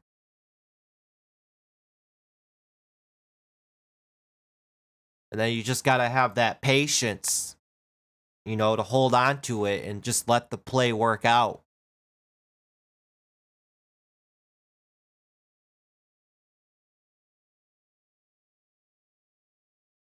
Keep an eye on NLTX for anything crazy. If it continues to hang around right here, it could easily squeeze back up over 1550, right back up to 1650 and possibly 17. I mean, the risk versus reward on this right now as we speak is good. You'd be risking 50 cents to make $1.50, $2.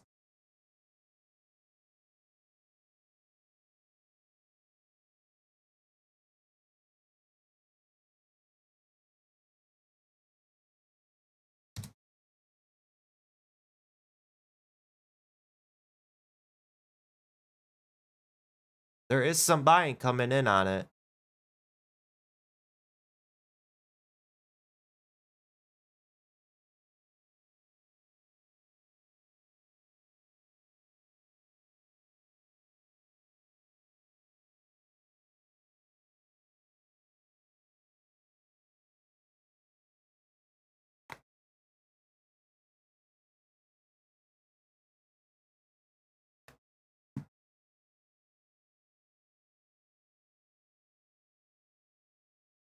I'm going to take a stab at this, guys. I picked up 2,000 shares of NLTX. I want to see a good squeeze pop back over 16.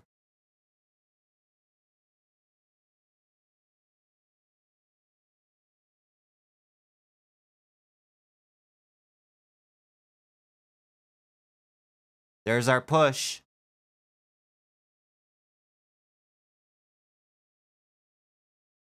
Nice. Good push. Look at that. Awesome. Woo! That's what I'm talking about.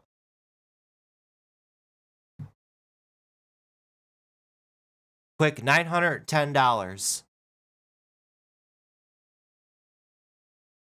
Real quickly. 910 bucks brings our total for the day. We're up $1,400. I only traded 2 times. See how I just wait around all day and I just wait for opportunities to come to me? That's what you do. You don't sit around and force trades going off of, oh, I think this might go. I think this might go. I think this might go. I think this has a chance. You see a good setup, you think it's just go with your gut. You know, go after it. This thing shot all the way up to $17.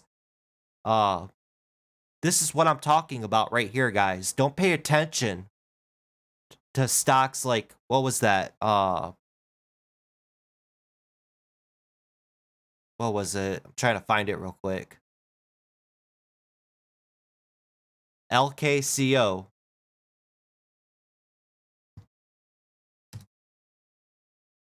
Now, I'm not dogging you, but this stock has a 10 cent range. Why pay attention to something with a 10 cent range when you could pay attention to stocks that are moving from $14.50 all the way up to $17, $2.50. This just pushed all within 2 minutes. Buy 1,000 shares. This thing pops up $2 like that. That's 2,000 bucks in your pocket.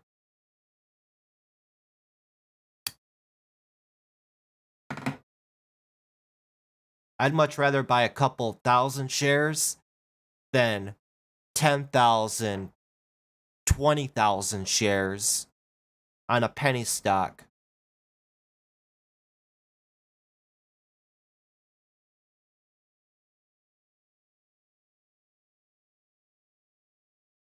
And isn't that ironic how I just drew that support line right there? It said, hey, when this was at VWAP, I said this could slam down $1 down here to 1450s. And it did. Held as support, popped back up to VWAP, came back down, started making higher lows. Right there. And then just squeezed up over that VWAP. Boop. Volume retraced, volume push. Good play. I'm glad I was there for that one.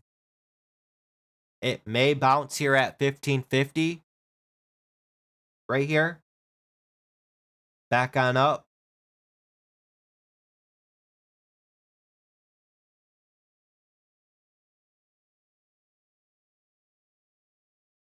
Or it could fail. Right now, the risk versus reward isn't that... It isn't there for me, though. I'm going to risk $1 to make $1. No, thank you.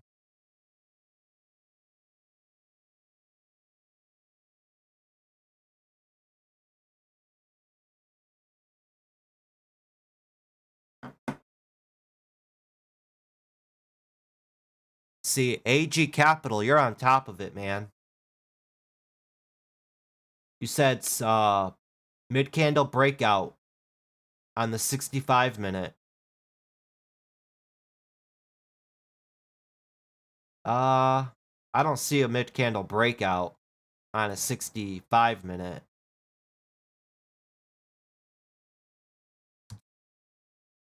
All right, now I do. I had it on the 60-minute. I'm sorry. But yeah. Right there. There's our candle. Stock pulled back down to the midpoint of that big green candle here. Right back on up. Bounced right off of it. Well, it bounced up from here to here. But you get the point. It works. It works, guys. I'm telling you. Been using this play for years. I have a video on the mid-candle breakout from probably 2 years ago.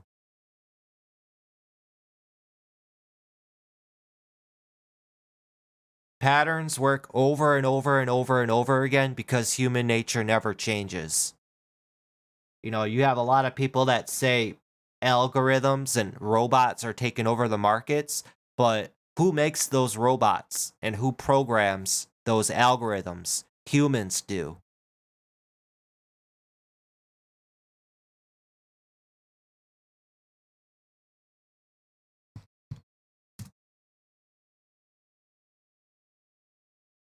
I don't think NLTX will bounce. It's going to slam back down to 15.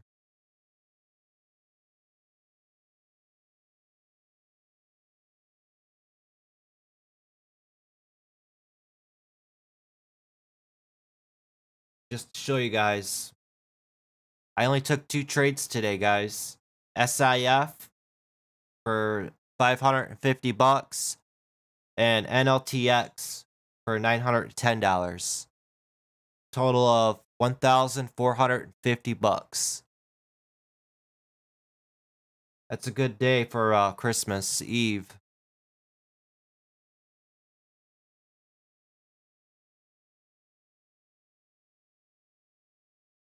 What'd you guys make today? Leave in the comments below. What were you guys able to capitalize on today? Did you guys get in on that GEBO push? Did you trade BLNK? Did you trade SIF?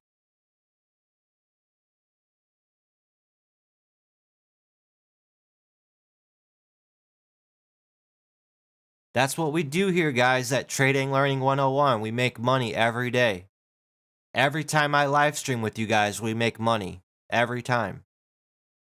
I'm not trying to brag or flex or anything, but I mean, that's what we do. Ask any member in the Discord. Every day we pull money out.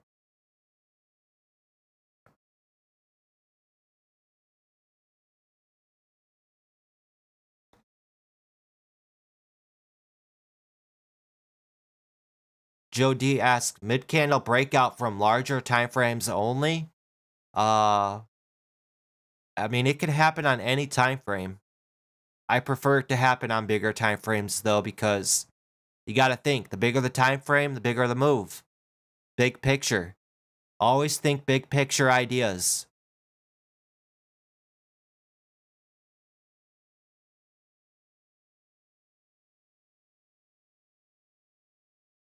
STIC, man, this thing just loves pumping up and dumping. Pump up, dump. Pump up, dump.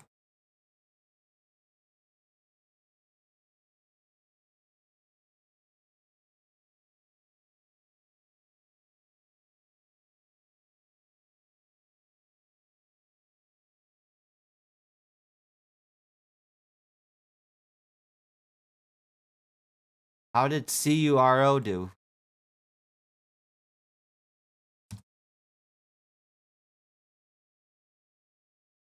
Back down to 14.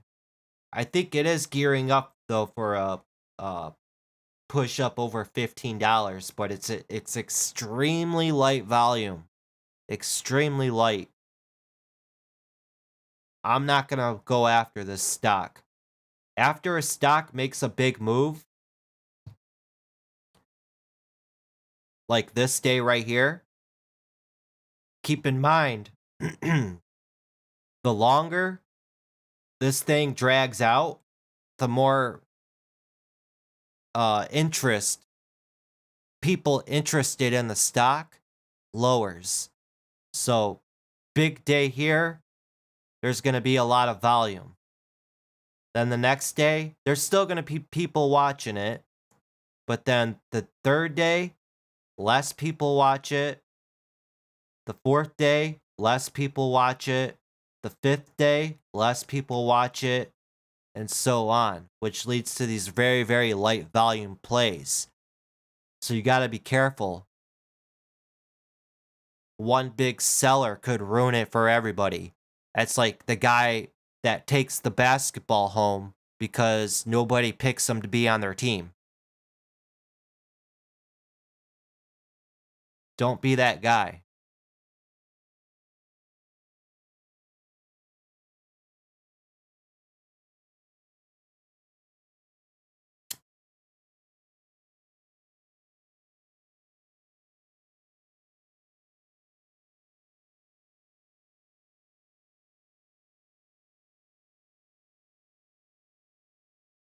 But what do you guys got planned for Christmas Eve? You guys going out to see family?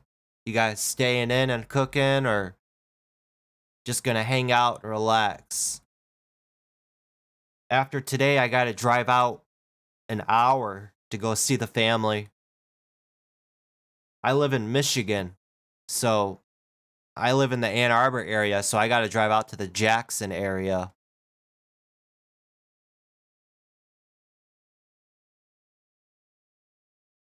Wow. Givo, that's a really good move right here. This is why you guys don't go after high of day breakouts right here. That little push up over 4 is pulled back down to just below 390. And then it geared up and then blast off.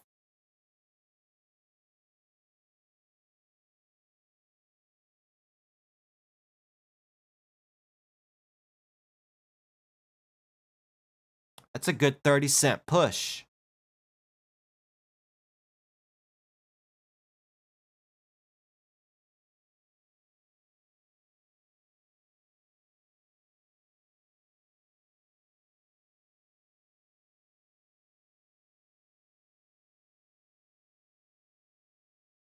Yeah, Harvey, risk management is everything as a trader. Everything. You don't have that. That's where a lot of these new traders fail. They have no consideration of risk on their mind. Evan says he's going to play Fortnite all day. Awesome. I've never personally played Fortnite. I'm more of a Call of Duty guy. I've been playing a lot of the Cold War, the new Call of Duty. Not Warzone, just multiplayer. I play hardcore team deathmatch on the Xbox.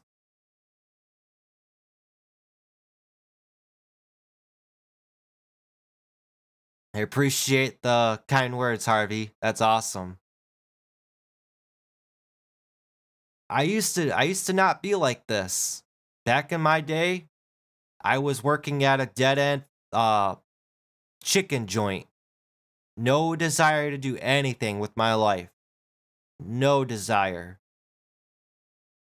And then some friend brought the stock market to my attention, and I never looked back. I ran with it.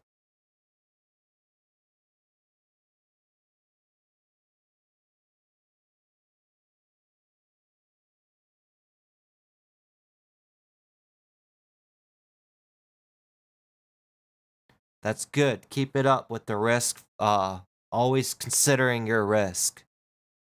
How much? Always, always, always, always. Every single trade, before every trade, you have to consider how much am I making and how much am I putting up to risk if this doesn't work. Always. You don't want to just blindly jump into a trade. And I can't tell you guys how many people come into the Discord and they look for stock picks. And then when the stock moves up, or if it moves up, I've been sold, couple hours will go by, and there's people still holding on to the stock, and it's up, let's say $3, $4 for an example, and they comment, hey, when do I sell? And I'm like, what?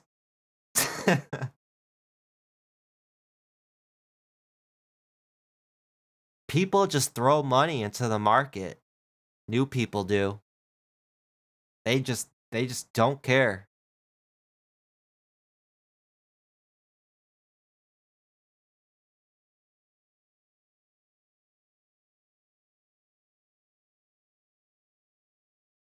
Stick with it, Harvey. If you got a passion for it and you really love this and you don't have to force yourself to study charts and learn new things and self-development, and you're working on yourself and this isn't work for you, it'll pay off in dividends down the road exponentially.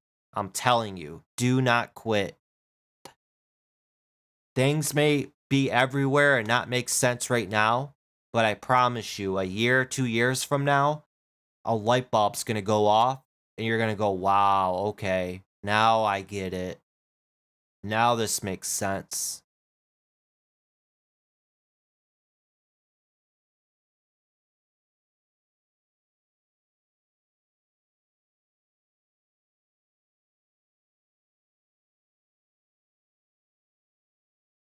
Evan says, I would love to follow your footsteps.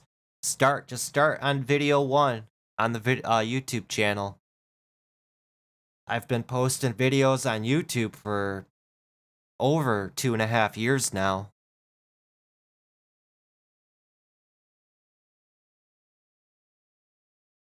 Death candles, death grinds, and flocks of seagulls with the always learning mindset combined with the humbleness can't be beat. I agree, Ratma.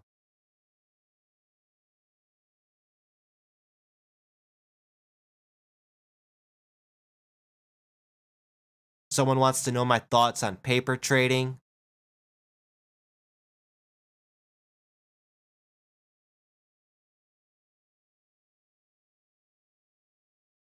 That's right, Harvey. Stick with it, man. It'll pay off.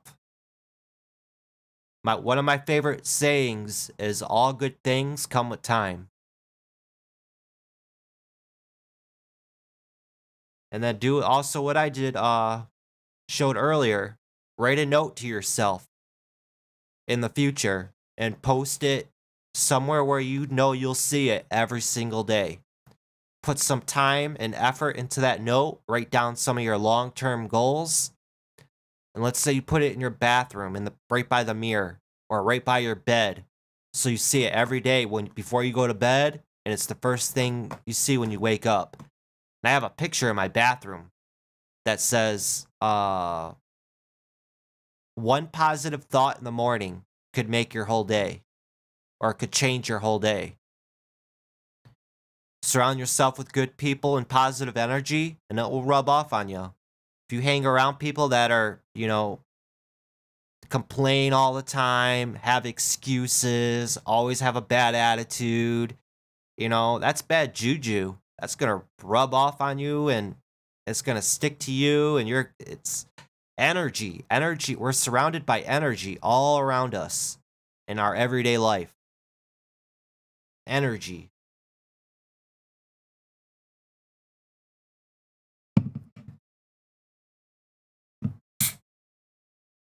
All right, so paper trading.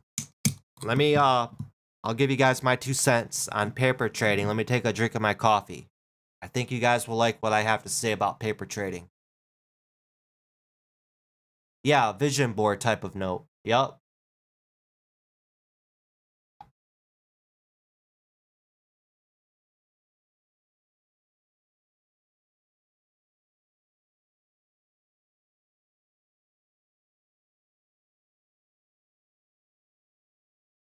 And one more thing before I continue on, guys. I want to thank you guys for all the support. All of you OGs who've been with me since day one. Thank you all for subscribing to the channel. You know, you guys mean a lot to me, and I greatly appreciate you guys following me on my journey, listening to my rants, watching my videos, supporting the channel. Thank you guys all very much. All right, so paper trading. I personally am not a fan of paper trading because the emotions are not attached to paper trading. You could tell yourself, okay, with this paper trading account, I'm going to make it at $2,000 and I'm going to pretend that this is real money and I'm going to take this seriously. You could tell yourself that, but in the back of your head, you know it's not real. You know it's not real. So you're going to find yourself playing around, not taking it seriously, taking trades that you wouldn't take with your real money. You know, in today's world, there's no commissions. So the ballpark is in our favor, guys. Even if you buy 1 share or 10 shares of a stock, you're still putting up your real money and not much of it. You could still attach the emotions by just buying 1 share or 10 shares or even 100 shares and starting from there. Start at that, even if it's 100 shares. Play around, get a feel for it. You're attaching the emotions to it. And then once you prove to yourself that you can consistently make money and you feel comfortable trading with that 100 shares for 1 month, then you can level up to 200 shares. You have to take it in levels. There's a lot of people that come into this game, they have a $2,000 account. Every single trade they go all in. They buy as much as they can with that $2,000, and then all it takes is for one bad trade, and they lose 25-30% of that portfolio in one trade, and it just kills the vibe. And then going forward, they're in a slump, and then they slowly drain that account because they don't have that drive and what's the word I'm looking for?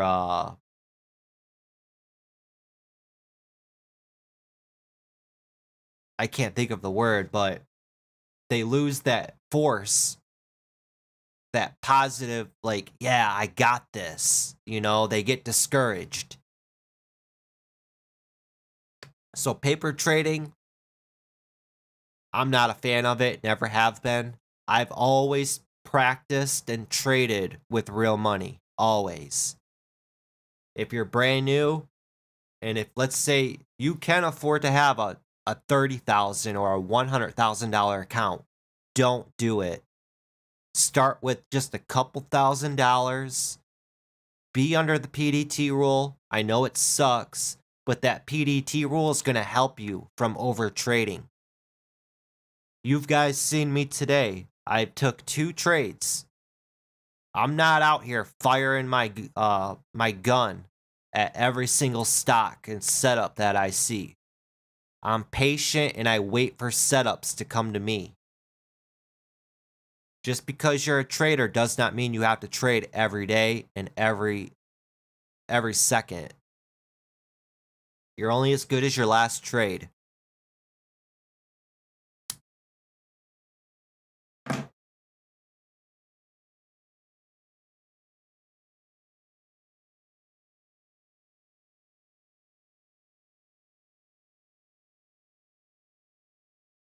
Real quickly, going into the new year, guys, if you're interested, again, sign up for the day trading masterclass. I have this thing jam-packed with perks for you guys.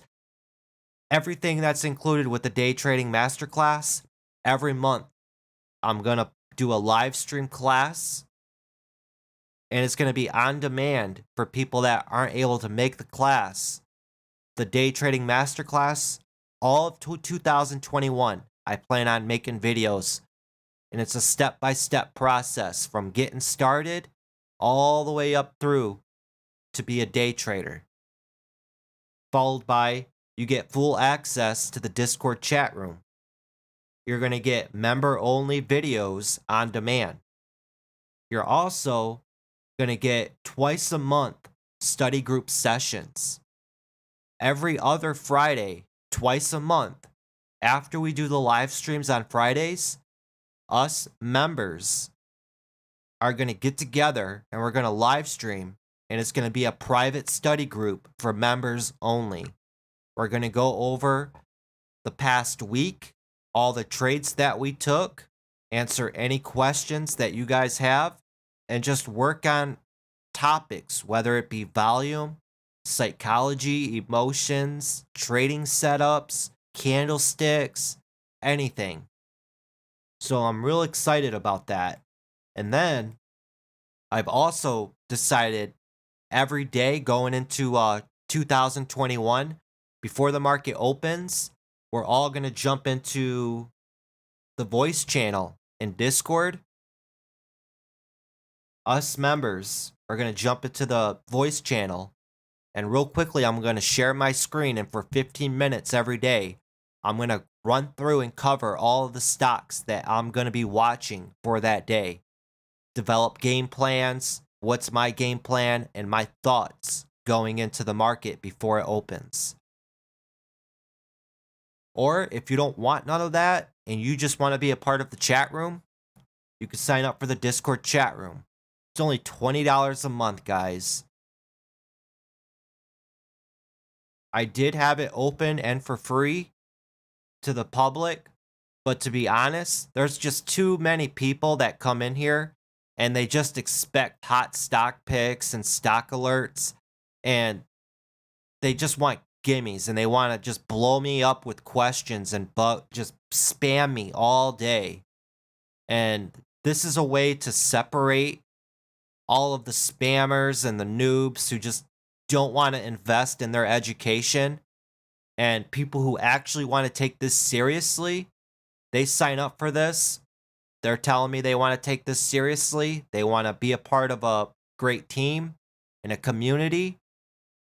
I'll dedicate my time to people that show that they want to take this seriously.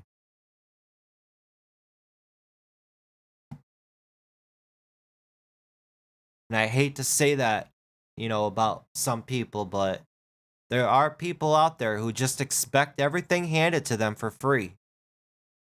It's like, bruh, you're asking me to give you all of my hard work, everything that I've worked for 5 years, to just give it all to you because you asked. Get out of here. Those types of people won't make it. And you guys, I'm telling you guys be surprised on some of the messages I get from people and even emails. There are some crazy people out there. Crazy.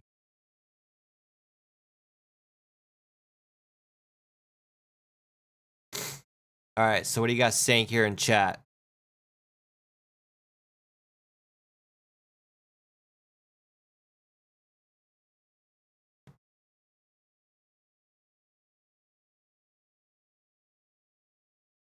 NLTX bounced off the 61.8 retracement at 14.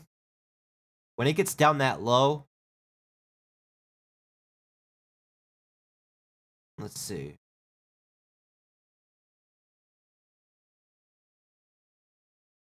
You're probably measuring your Fibonacci right here.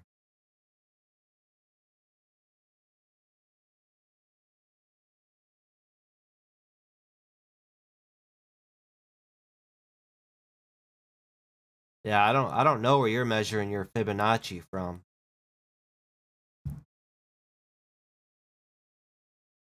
Maybe on the 10-minute you're measuring it? No? Bounced off the 50% retracement.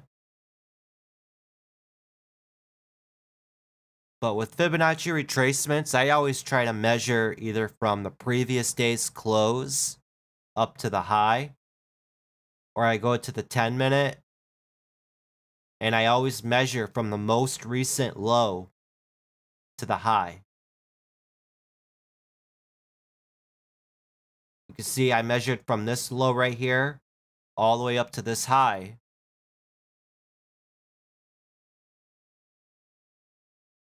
From here up to here, and it bounced right at that 50%.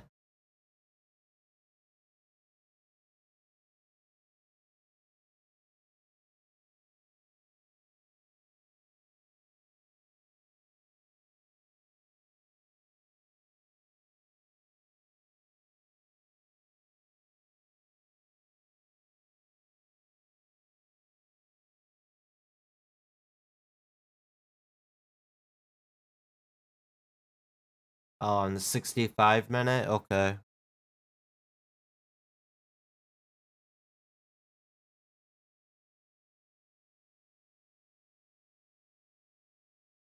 I'm interested to know who else do you guys follow? What other traders do you guys follow on YouTube? I'd be interested to know who you guys follow.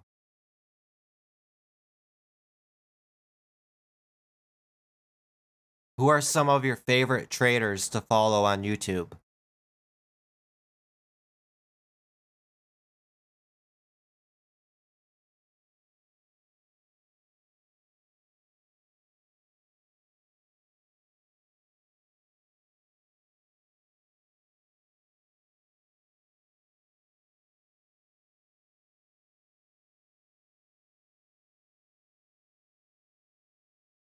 Man, this AIRT getting halted every other second.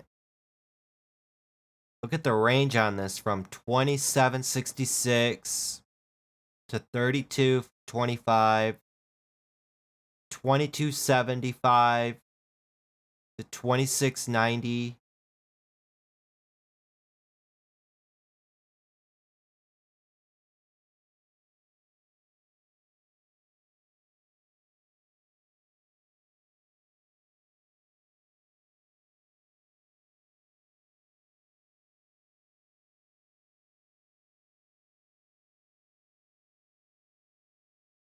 Give me 1 second, guys.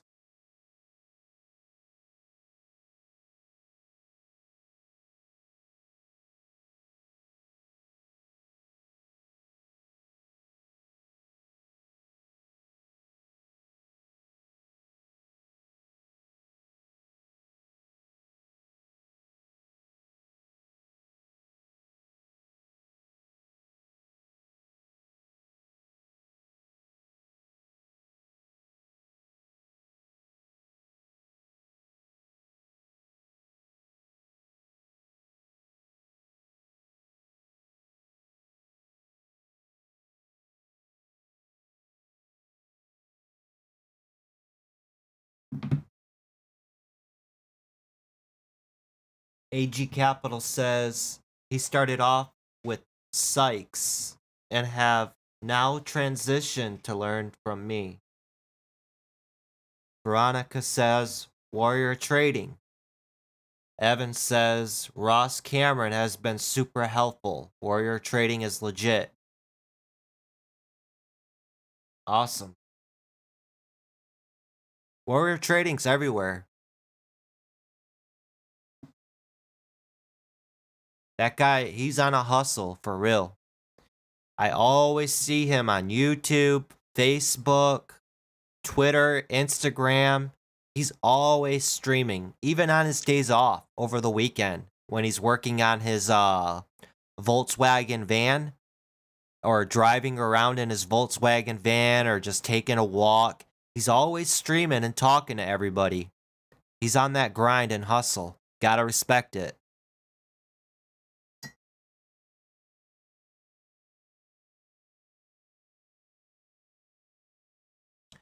Norman says, thanks for the giving to us on your teachings. No problem. Thanks for supporting and following. I plan on being here for a long, long time.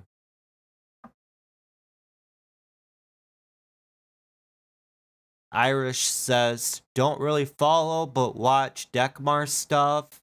Tackle trading once in a while. Rossi recap, investors, and mostly you. All good people. I like Dekmar. I like Investors Underground. And Warrior Trading. I like Sykes too. But Tim Sykes, his older stuff is good. Not his new stuff. His new stuff is more promotional stuff.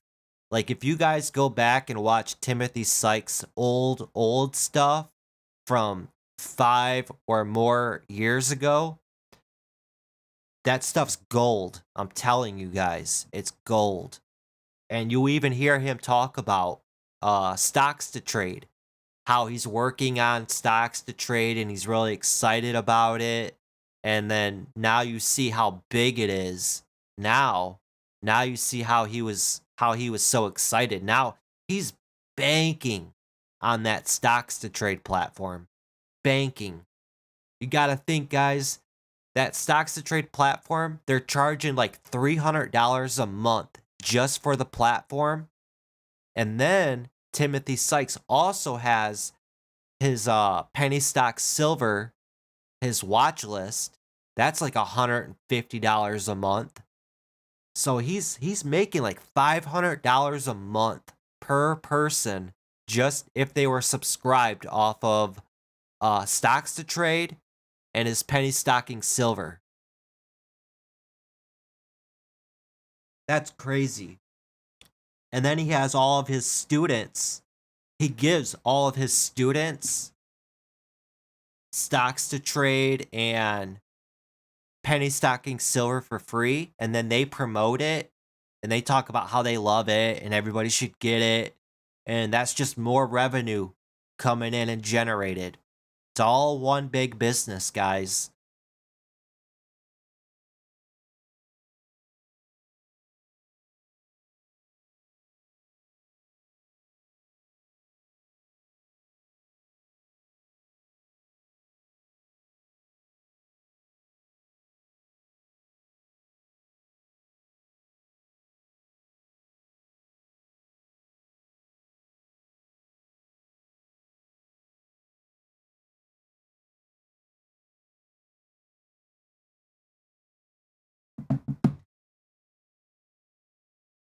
All right, so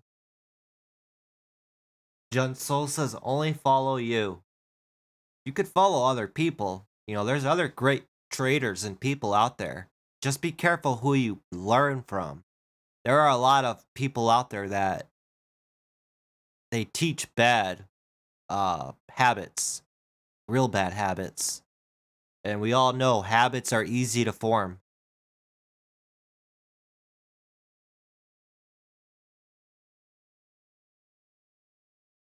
Evan says, yeah, I figured out the algorithms.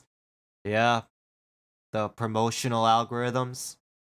It's the stock market is all one big business. Everybody's always looking to make a buck everywhere.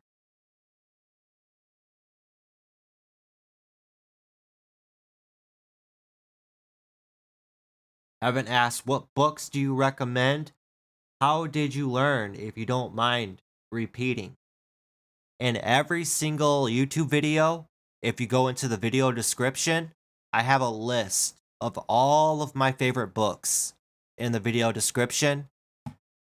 And in the Discord, if you go down to book recommendations, I have all kinds of books that I love listed in here, along with the PDF. So it's all absolutely free. Even audiobooks. I have a big list of some of my favorite audiobooks, like Trading for a Living. That's an amazing book right there. Trading in the Zone is another one. The Art of War is a good business book. It's a deep read, but very strategic. Like when you read The Art of War, a lot of businessmen love this book because it teaches you the tactics of the business world and how you should think. You know, before every battle, you should go into every battle with the consideration of it won or something like that.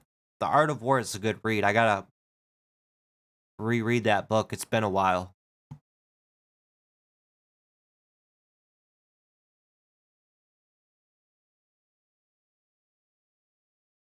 But I learned from other people as well. I learned from Timothy Sykes. I learned from Warrior Trading. I learned from Investors Underground. What's that one guy's name? I don't want to disrespect him or anything. His last name's like Koo, K-O-O, Adam Koo.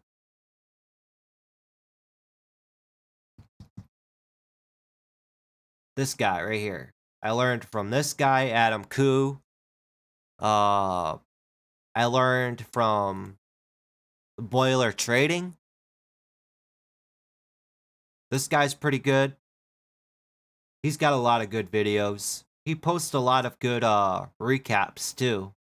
He's been around for a while. I remember him being with way back in the day when he was with Ricky from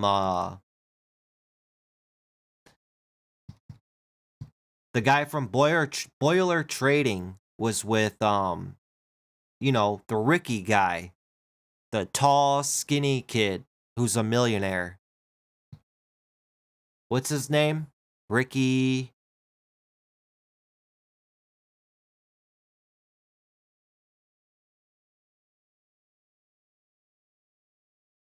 I can't remember his name.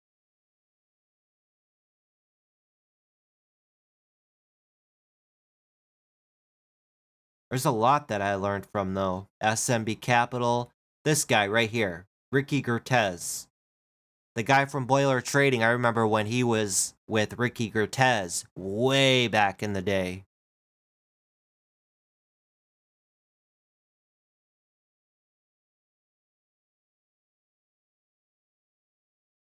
Financial education, this guy's good. He's more long-term investing, but he's got a lot of fun videos.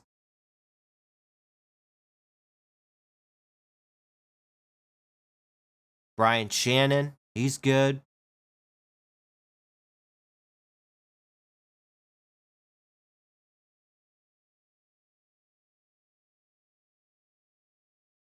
But then there's My Investing Club is another good one to learn from. But then I personally, I have a couple people that I just check up on. You know, they're not really, I would say, great to learn from. You know, I don't even know if I'd want to give them the promotion, but there's like 3 people that I check up on just to see how they're doing. But I'm not going to promote them or anything. They're not that great. One thing that baffles me, guys, and it really, I hate to say it. Oh, man. This person blew up so big. Right here. I remember when she just started, like a year ago. and she already hit 500,000 subscribers. I can't believe how much this person blew up.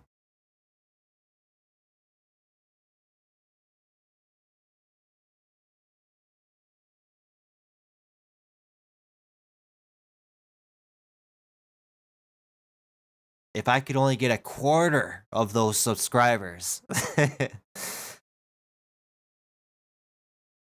Yeah, from Arizona. Yup, Ricky Gertez. Or I think I said his name right. I learned from him, or I watched his videos a while ago. He was really into trading DGAS and UGAS, the natural gas ETFs.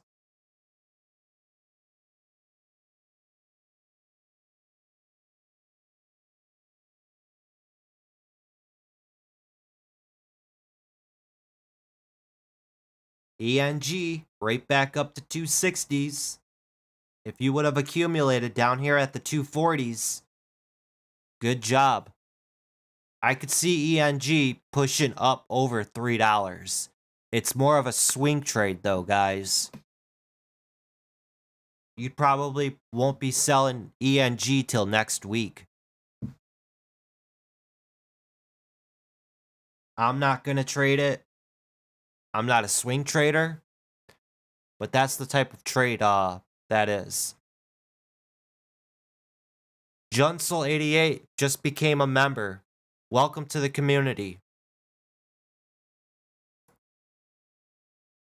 Junsol, down in the video description, head into the Discord. Join the Discord, TradingLearning101. And then send me a private message with your YouTube username, and you'll unlock the entire Discord. All right? We'll get you all set up and on your way. Thanks for becoming a member.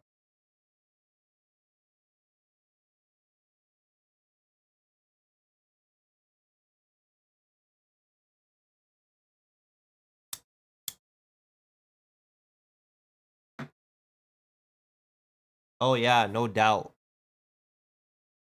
Just gotta stay on that grind and slowly build it up.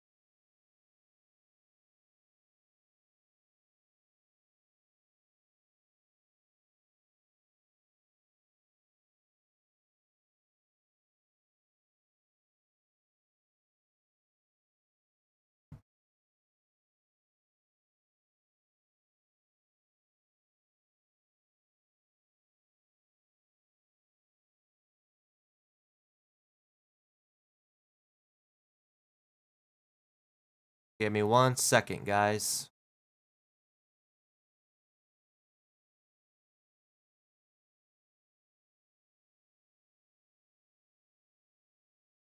Gotta do something really quickly.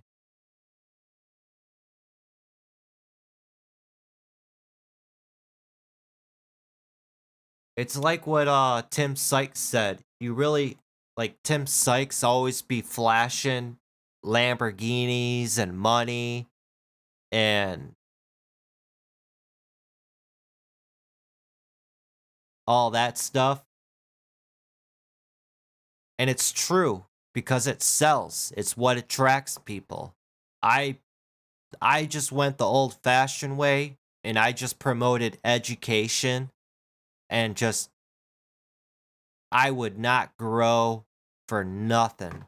It took me 2.5 years to get over 3,000 subscribers. And then when I started flexing and posting my P&L and flashing money, how much I've made, then people start coming around. It's kind of like the saying, and I'm not sexist or anything, but it's the honest truth. Sex sells.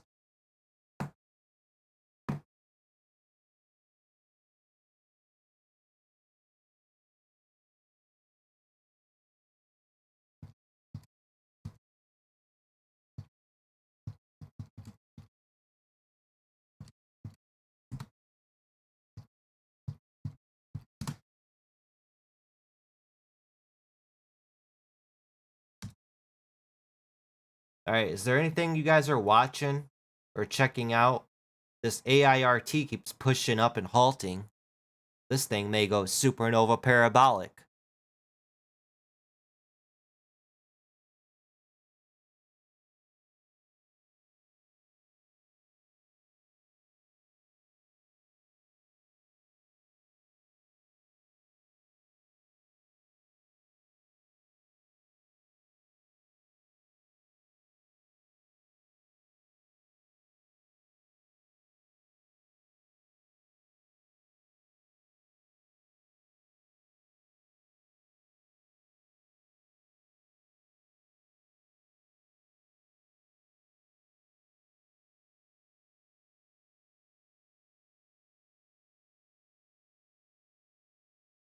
T. Gao said you need to promote in other social media platforms. Come online for 2 to 3 times in a week.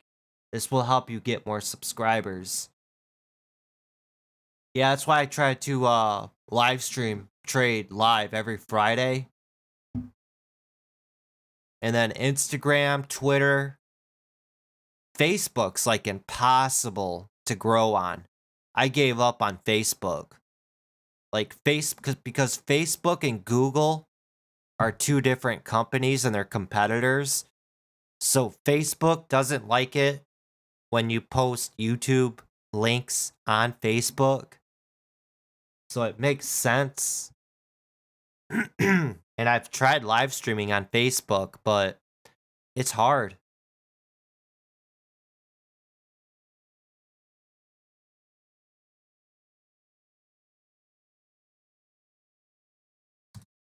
NLTX, it's trying. It's trying to hang around. You could slap a trend line on this 3-minute. Right there. It'll probably pop up right here to 1550. But keep in mind, guys, this stock is making lower lows.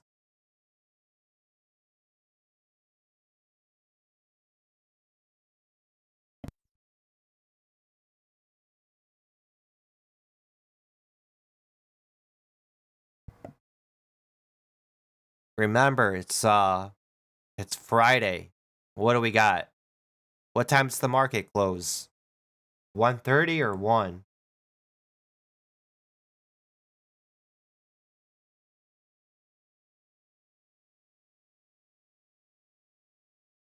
I think it closes at 1:30.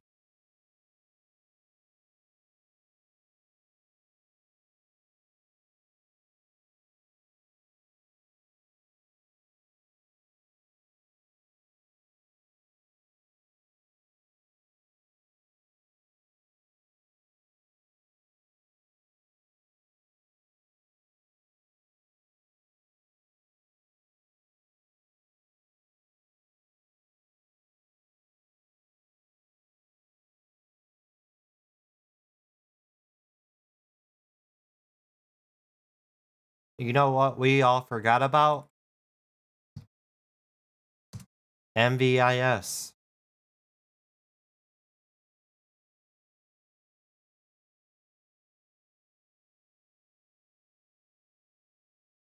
This bottomed out at $6. Popped back up to 650s. 650s is going to be a tough resistance for it. I don't think it'll get past it.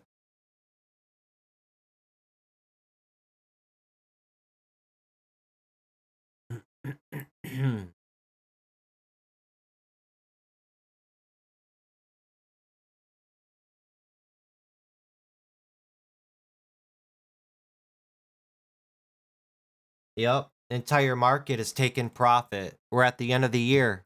All these hedge funds, portfolio managers, think bigger picture, guys. They're all closing out their positions because it's the end of the year. And they're all preparing for the upcoming new year. So they're going to close out all of their positions, and then we go into the January effect. That's when you see a lot of stocks explode in January because all of these portfolios portfolio managers, hedge funds, mutual funds, big banks, they're all opening up new positions for the new year.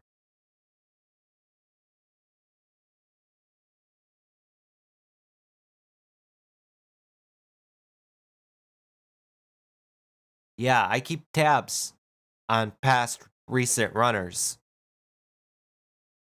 Like CURO, I keep tabs on. YGMZ. What was that other one? WNW? Keep tabs on all of these. See, WNW had a good pop here yesterday from 34 up to 60 bucks. That's a $30 run. That's insane. That's opportunity right there. Look at that. So this is why I'd much rather pay attention to these stocks that move dollars at a time, because there's just greater reward there than penny stocks that move pennies at a time.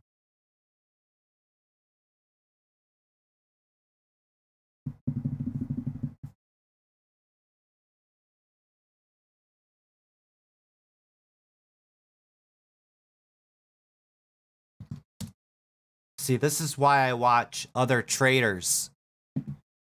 Nathan from Investors Underground just tweeted, if AIRT does a 50, 60, 70 type circuit halt, then ASLE has to be watched.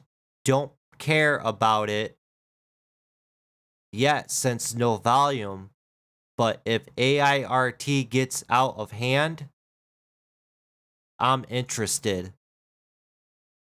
He's talking about this stock. If this stock keeps running and going and gets out of hand, then he said keep this on watch.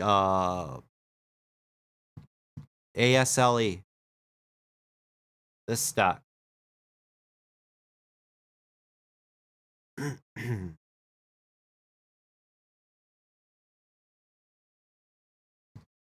Now that doesn't mean go off and buy. Just keep an eye on it.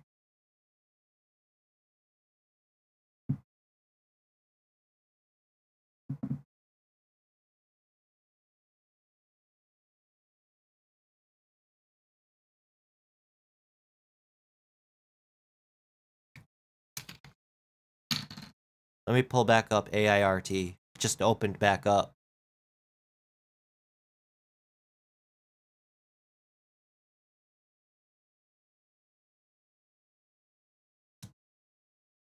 Man.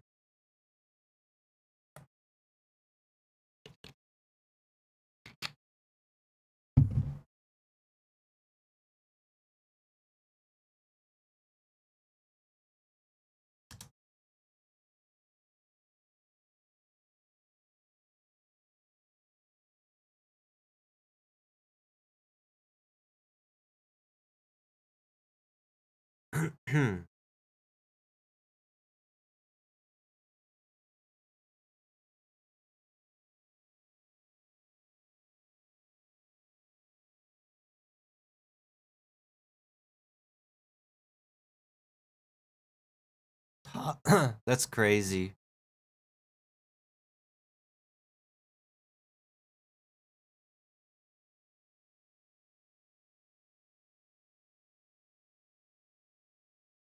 Wow. Look at this ASLE.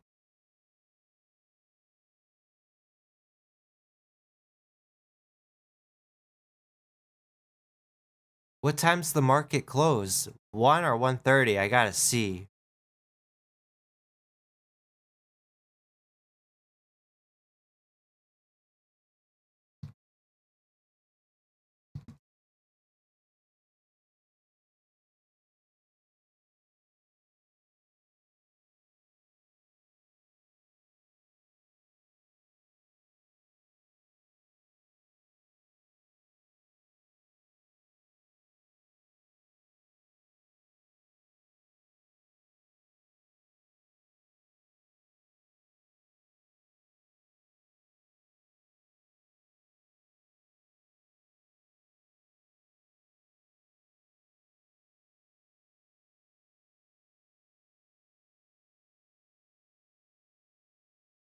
There is a little bit of activity coming in on ASLE.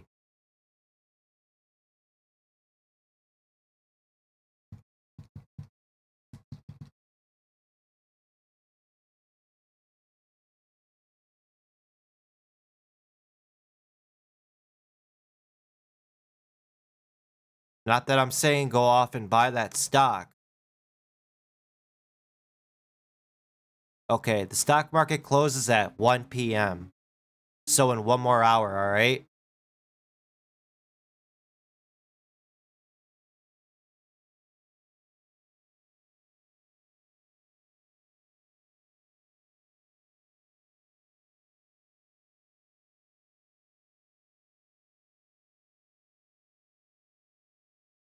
ACY even starting to pick up.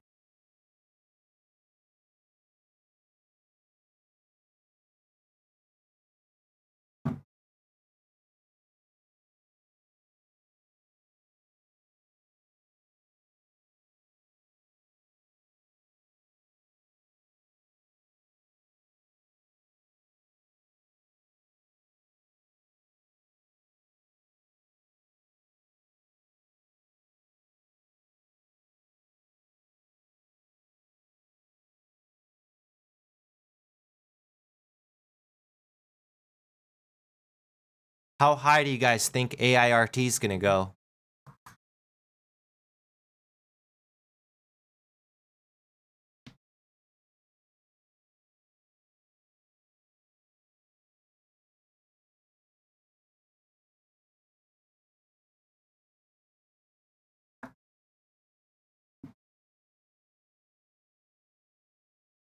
Ugh.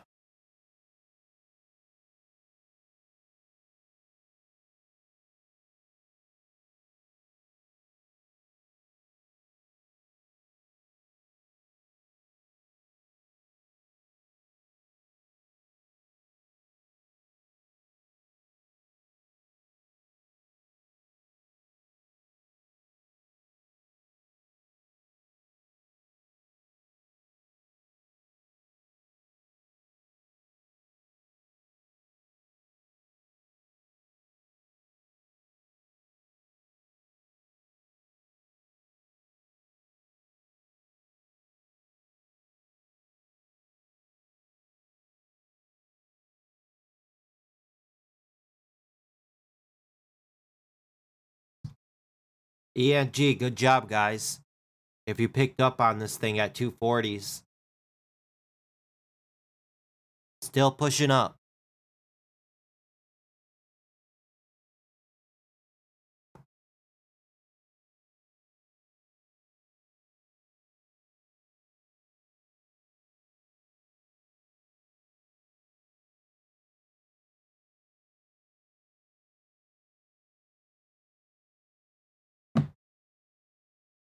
This would be a payday right here on this AIRT. Imagine if you bought in on that at like 28 bucks.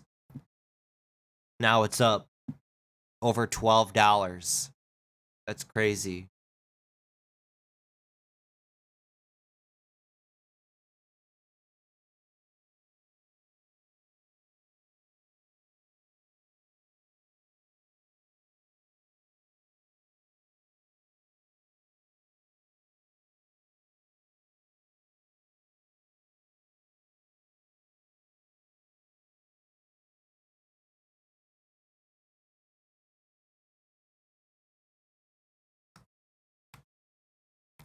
Yesterday when I traded what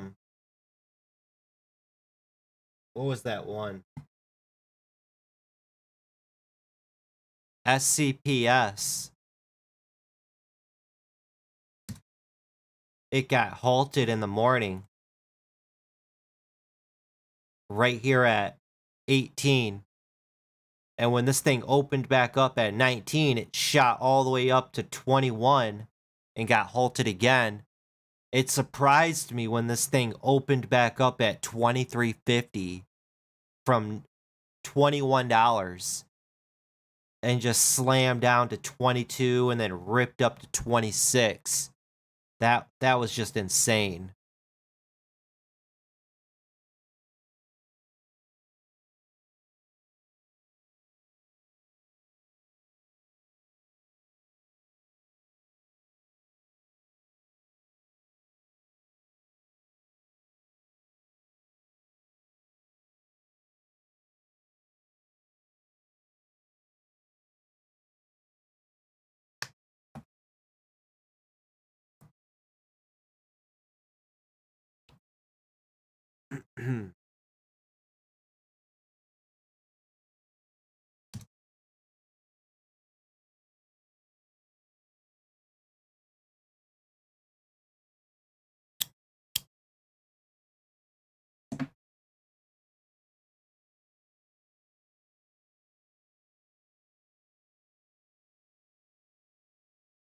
No, ASLE isn't halted. It's just sitting there. It's only got 152,000 in volume on the day.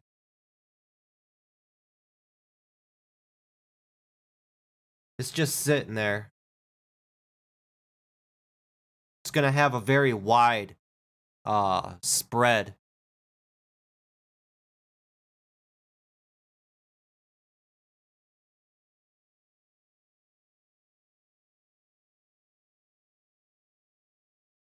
I mean, look at the wicks on that thing. On the daily, all the way up to 14.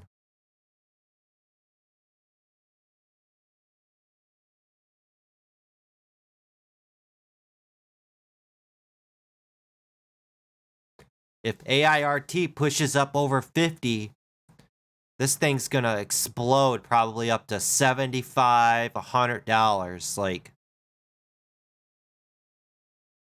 just go insane.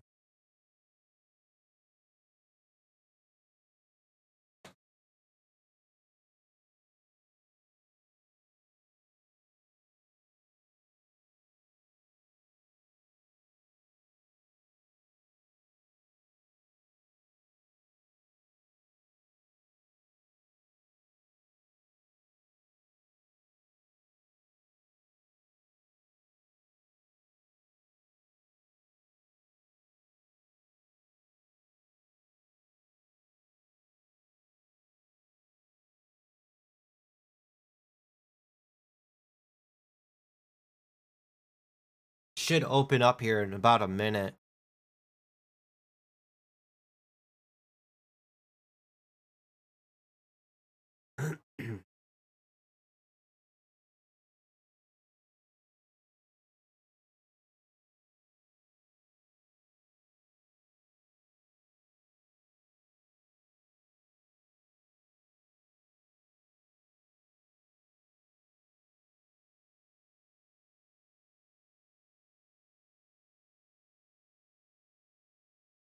AIRT opens back up, slams down to 38, and gets halted.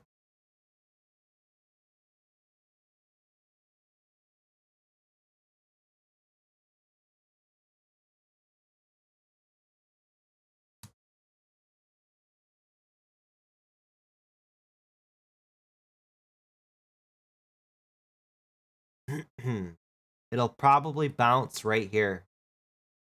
I'm not trading AIRT, but that's probably where it'll bounce.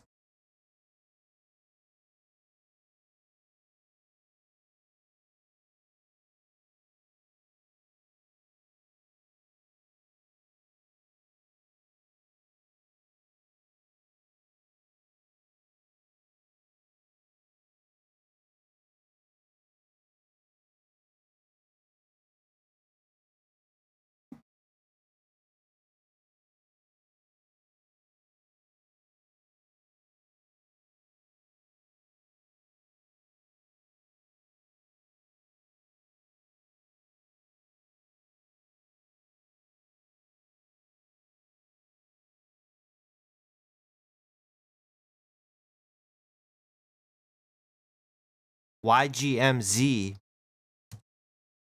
looking like it's wanting to pop up. It's at like that breaking point.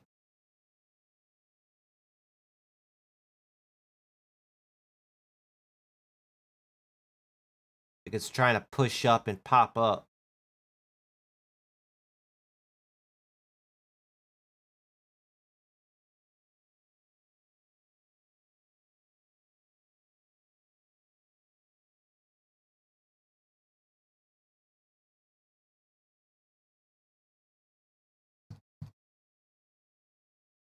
I'll keep an eye on NLTX. Maybe it pushes up through 15. 1550.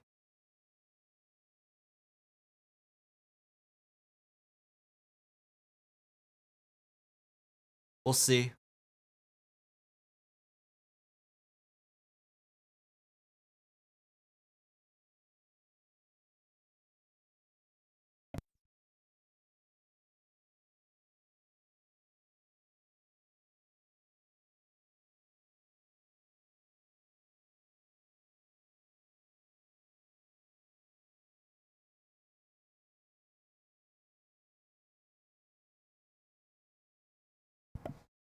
What do you guys think? Do you guys think NLTX will push up through that VWAP?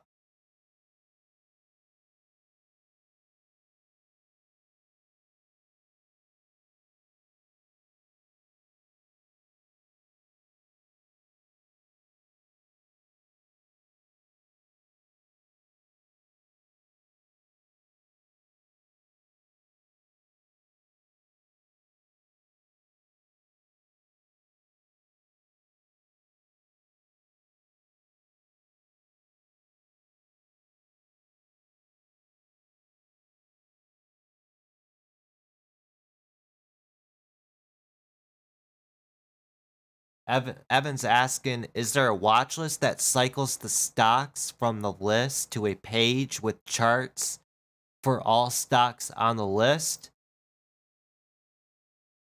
Not that I know of.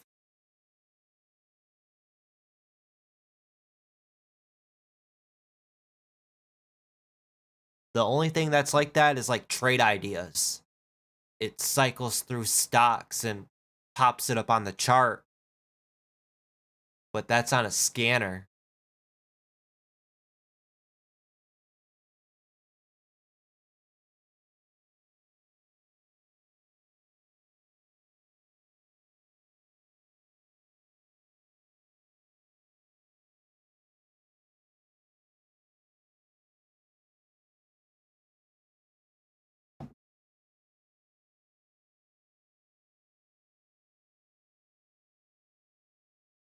I don't know if NLTX will get a good push here.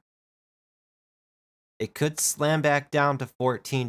That's a 70-cent risk.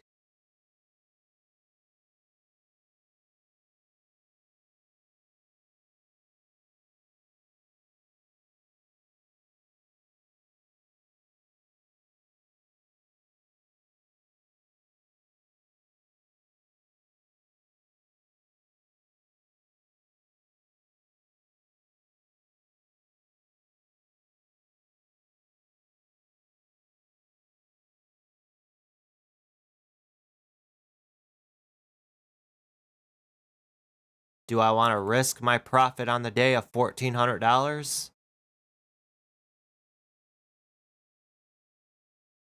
It'll pop up to 15 from here, from 1470s.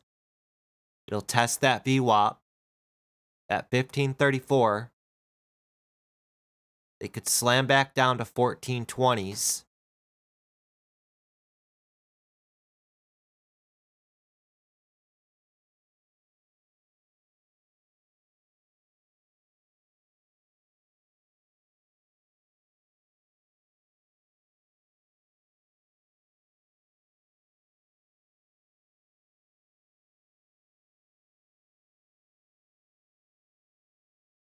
I'm not in on it.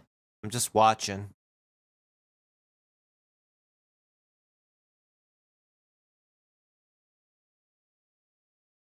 Wow, I forgot about ADXN also.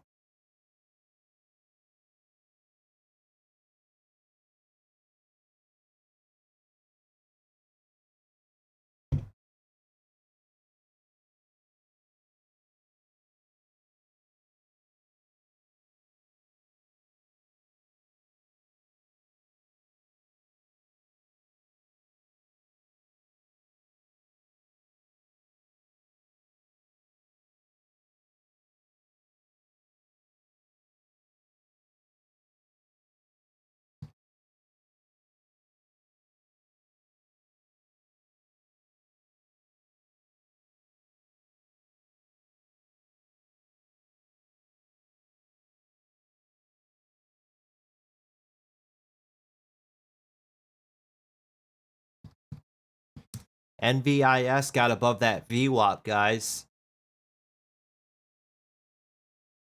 Pushes up over 650. This could push up to 670s. 665.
AG Capital says, I'd say no. Take your profit and enjoy the holidays. I like that thinking.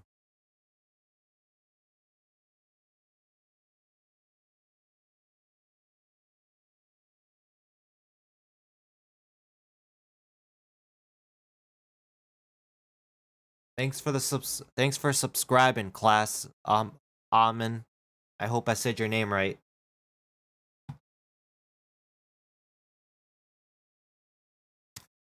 And if you guys are watching and you haven't subscribed yet to the channel, what do you wait for? Hit that subscribe button.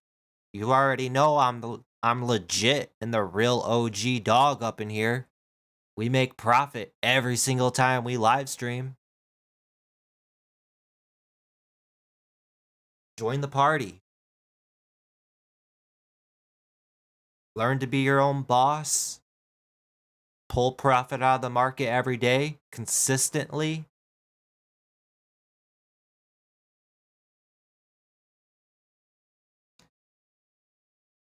NLTX, I think it will have a good push, at least back up to the VWAP. I'm not in on it.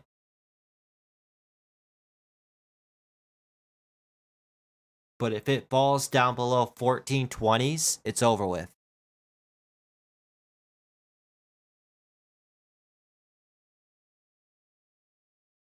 AIRT just opened back up. Gap down. Gap. See, it's bouncing right at that line I drew out. See that push right up off of it?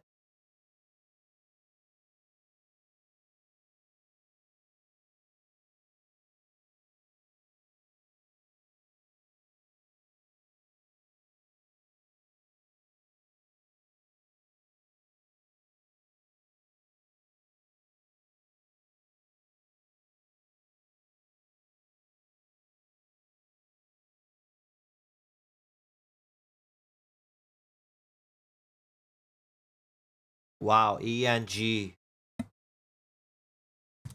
Good push. Look at that, guys. That's beautiful. That's really beautiful.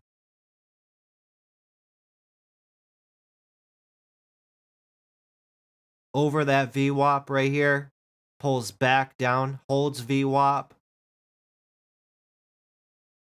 Wedges out.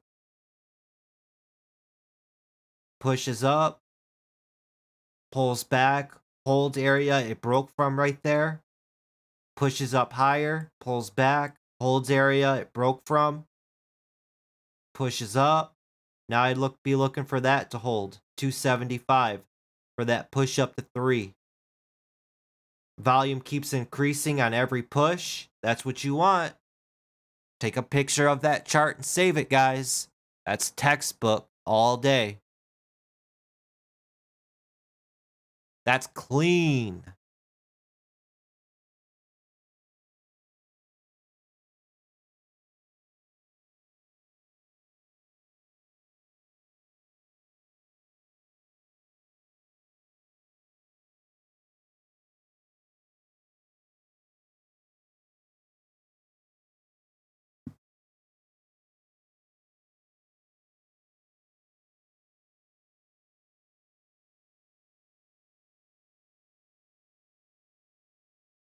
ADXN's just too risky if you're thinking about trading that.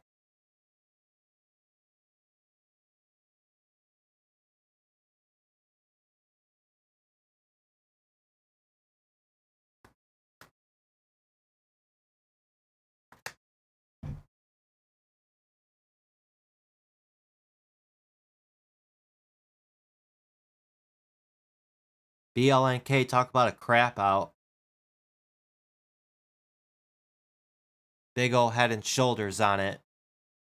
There's your shoulder, there's your head, there's your other shoulder, there's your neckline. Game over.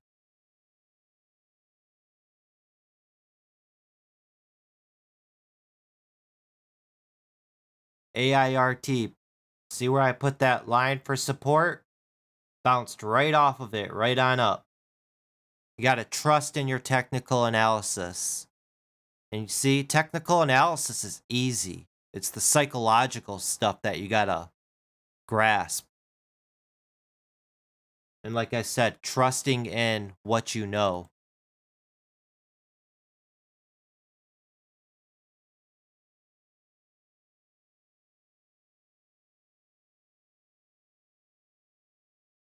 Same thing with ADXN.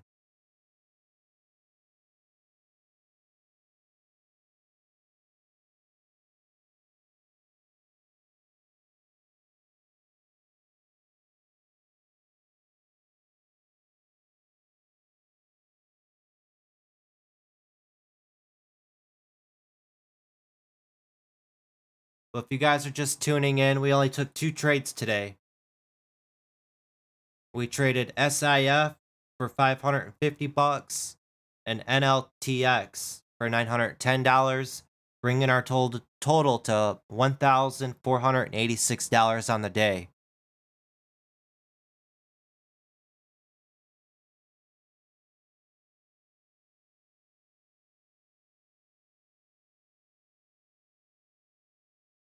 Total for the week, I think I'm up well over 20,000 on the week, guys.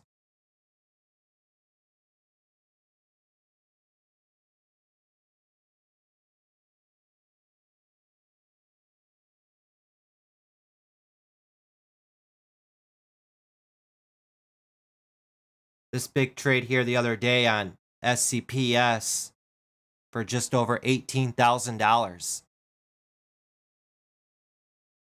That was an amazing trade right there.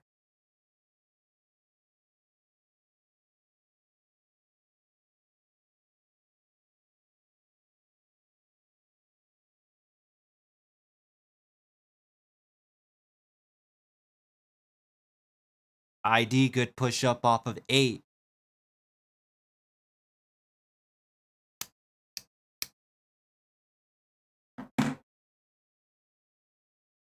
You guys think ID will push up through $10? Float says it was 2.5 million on ID, 3.6 million on trade ideas. I'd look for that 9 to hold and for it to push up through that 10.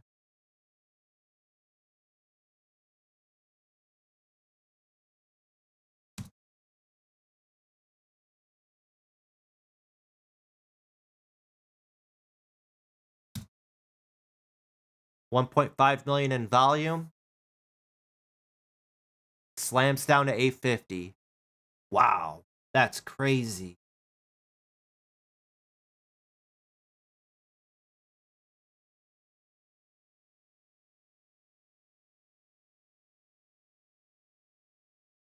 Stay away from that.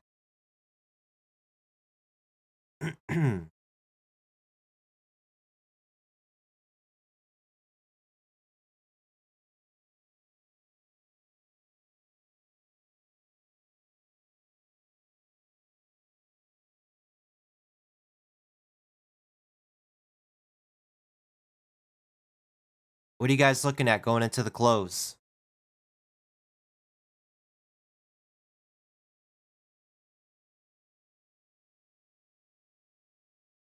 Looks like STIC's trying to get that push up over VWAP. It could push up to 1850.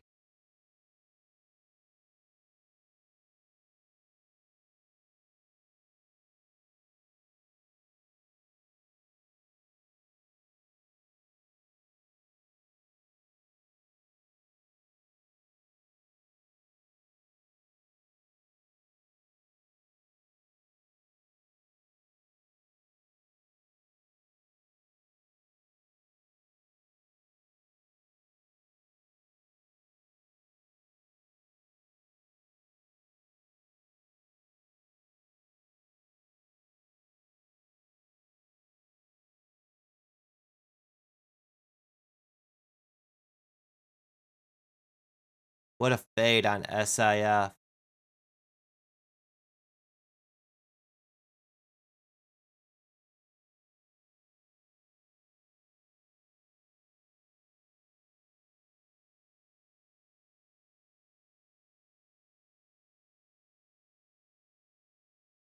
See if ID can get this push up over $10. I don't see volume pumping into it.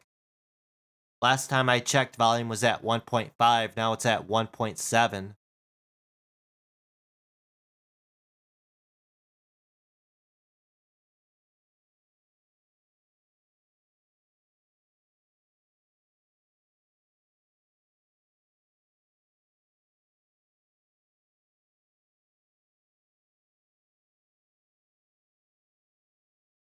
NLTX still hanging around, guys.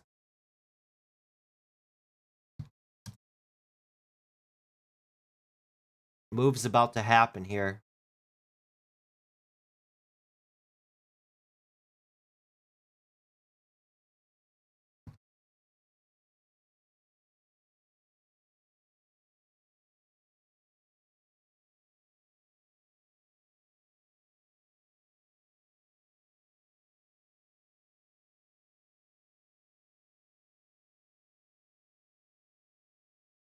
VVPR also came back as well.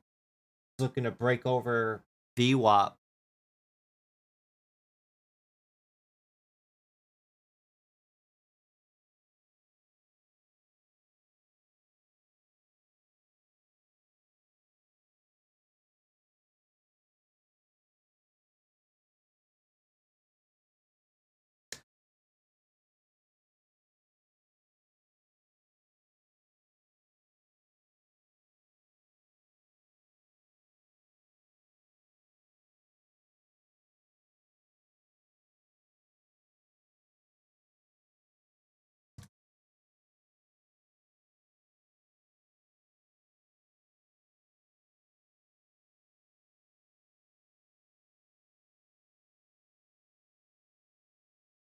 I'm not in on ID, just watching it.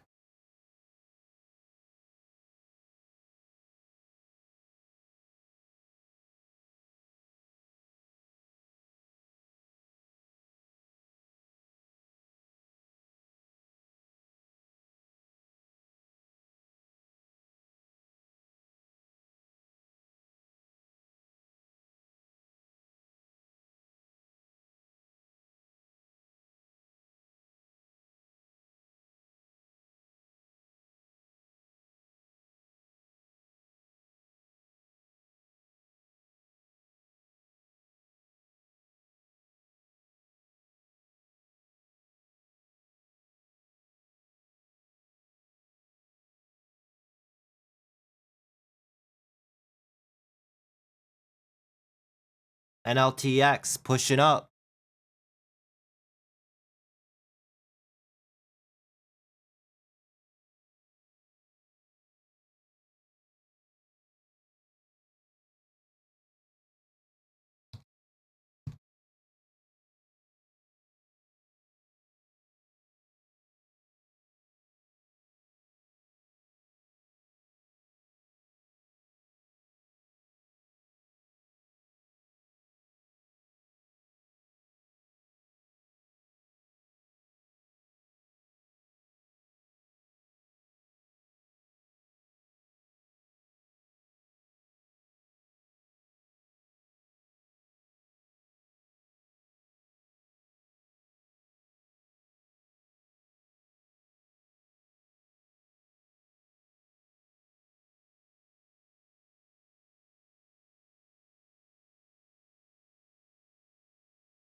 I don't know. This ID is getting really, really tight, guys. Right at that $9.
There's the push on ID.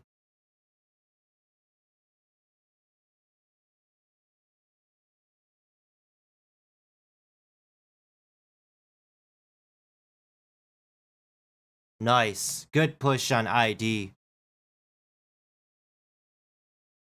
I quickly jumped in on that break, guys. Got in at 9:59. Sold just over at 10 at 10:25. 3,000 shares. Made an extra $1,800 on the day. That's how we do it. I'm up $3,367 now on the day.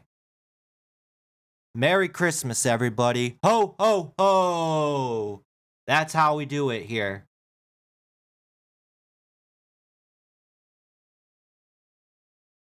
Keeping an eye on volume and watching it.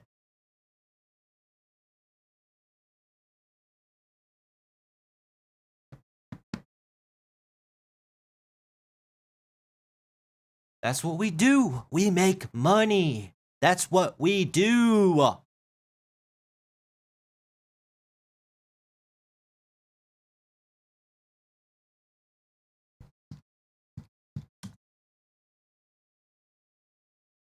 ENG probably going to pull back down to 250s. It's a swing trade. Or actually, it'll pull back down to like 260. I'll give it that. It'll pull back down to like right here.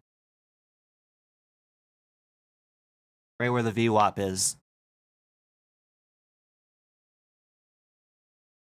30 minutes before the close, it's power hour. So all this volume's gonna, everybody's looking for something to trade the last 30 minutes of the day. So whatever pops up and keeps producing, more volume's gonna flock to that.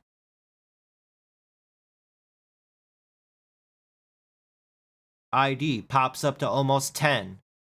Pulls back, gears up, gets really tight. Pushes up over 950. And then just shoots up to 10 and explodes up over 10. Look at all that volume come in on this now.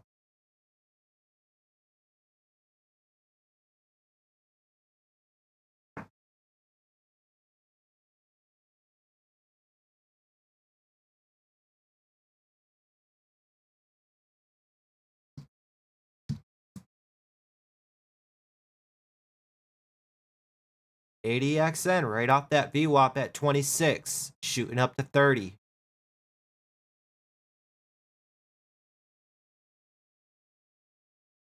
ASLE probably won't do anything till the next week. I'd keep it on watch, though, for a supernova parabolic candidate, though. STIC working its way up to that 1850.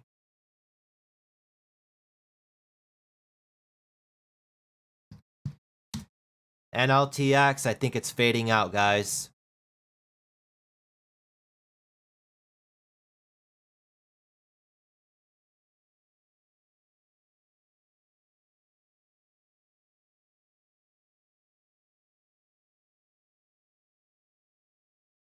Woo! What a day. Where can you guys go and make over $3,000 in one day? The stock market gives you so many possibilities. Why wouldn't you want to study your butt off to learn this game? We went 3 for 3 today.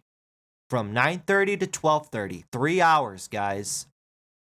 I was able to make $3,367. That's $1,000 an hour I just made. You can't go nowhere and make that kind of money. Most people have to work a whole month to make what I just made right there. And I'm not saying that to rub it in and make people feel bad that work the 9 to 5. Be on that grind. But get that studying in and, look at this as motivation.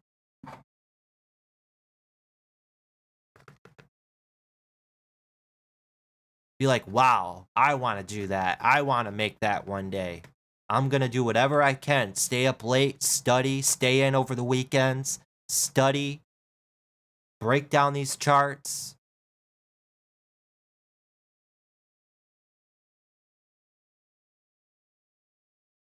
What a way to end the week.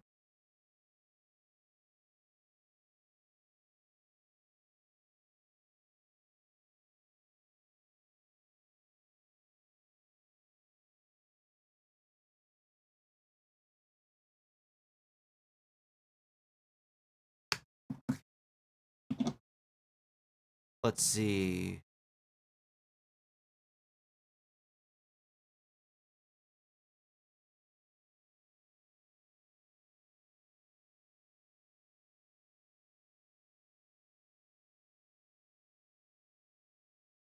'21st was Monday. Okay. The 21st, real quickly. The 21st was Monday. I made $5,000 Monday. Then the 22nd, I traded all of these. I made $6,500 here on that stock, $2,700 here on that stock, $1,300 on that, lost $1,300 on that.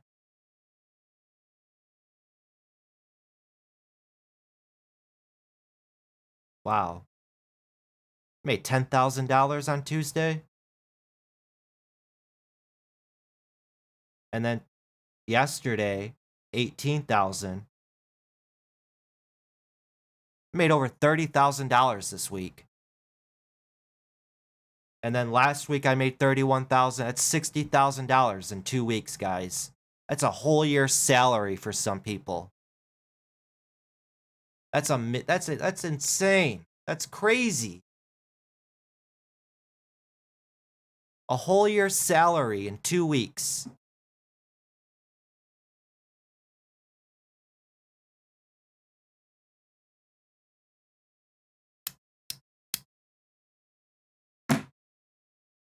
I don't use physical stop losses. I use mental stop losses. Because market makers see those stop losses and they take everybody out and then they rip it right back up. You got to have that discipline to cut it yourself if a trade don't work out. See, and this is why you get those huge death candles like that. Because of right here at the VWAP, everybody's in right there. And everybody puts their stop losses all down here. Everybody and their mother and their grandmother, their grandfather, their kids. Everybody puts their stop losses down there. Market maker sees that. Market makers get paid per transaction. So they get paid a commission. Every trade, they get paid, let's say, a penny. So if they see there's 5,000 orders, for an example, down of stop losses, hard stops just below that VWAP, market maker is going to slam that stock down, take everybody out, and then he's going to rip it back up. And half the people that got stopped out, they're going to get emotional, rebuy back in. So now the market maker's getting paid twice. You have to think in terms like that.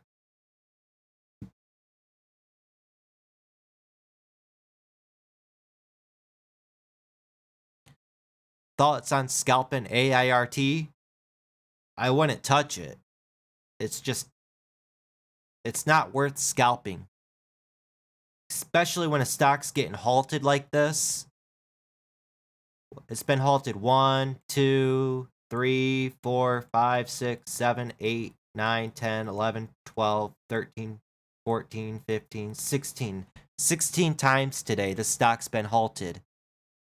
It's up on no news.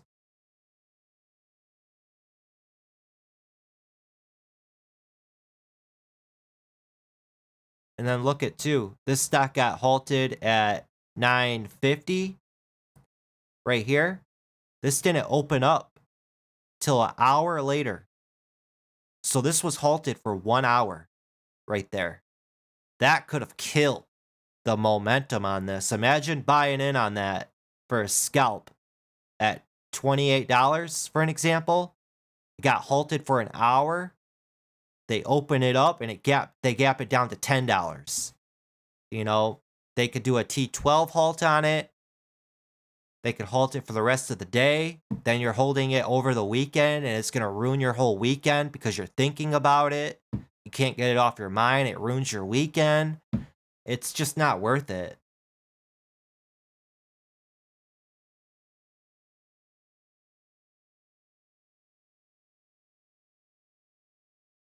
We got 15 minutes till the close. I wouldn't mess with it, guys. It's just too risky.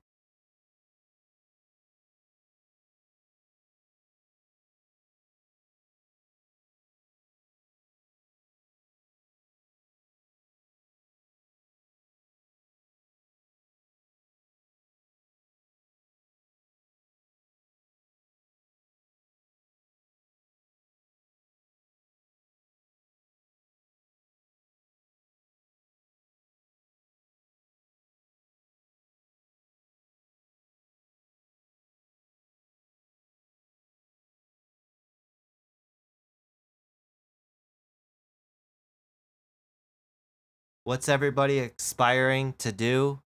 They're aspiring to be streamers, play video games.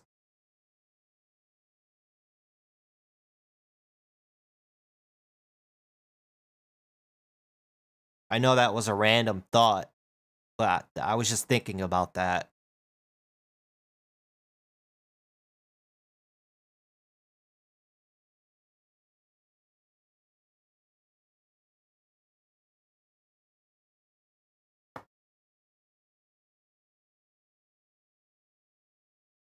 It's crazy. It's crazy when you look back on your career. I'm gonna write this out.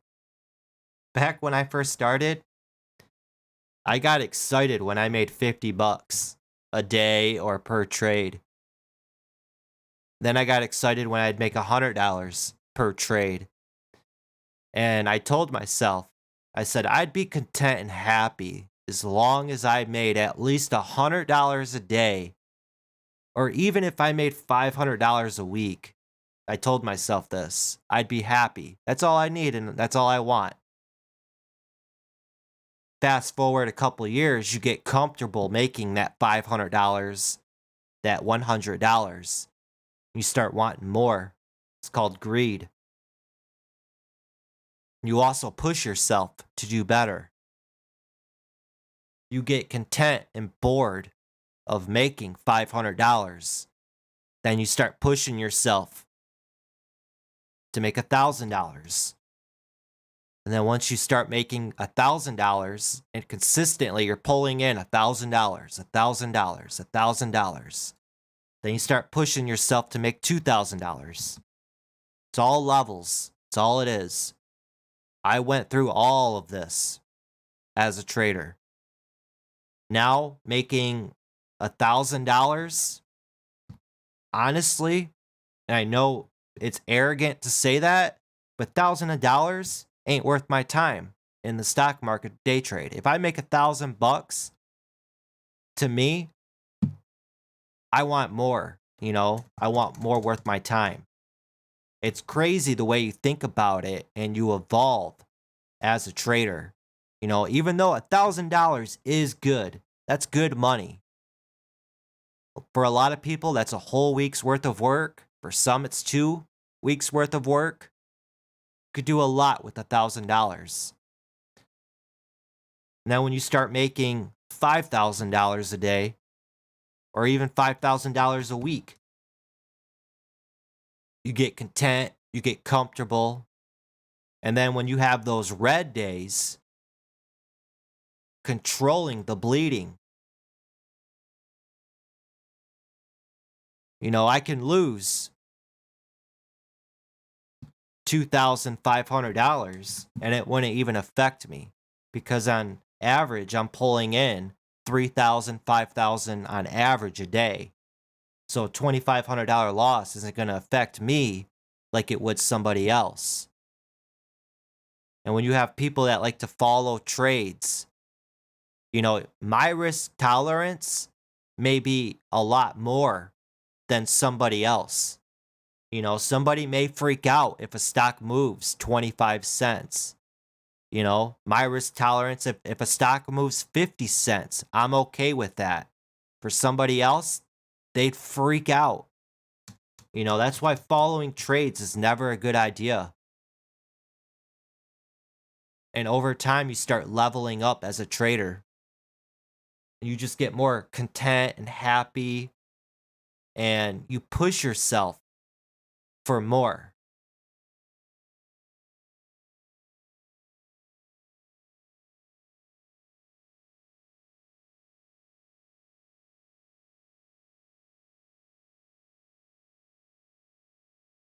We got 10 minutes until the market closes.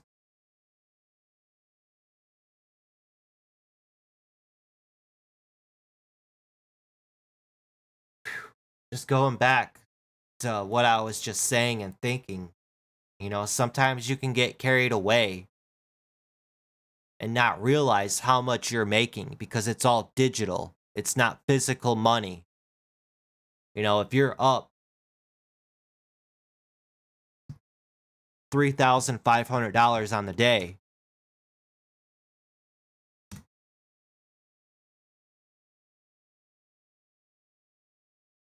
but let's say you're up $5,500 or $5,000 on the day, let's say you're up.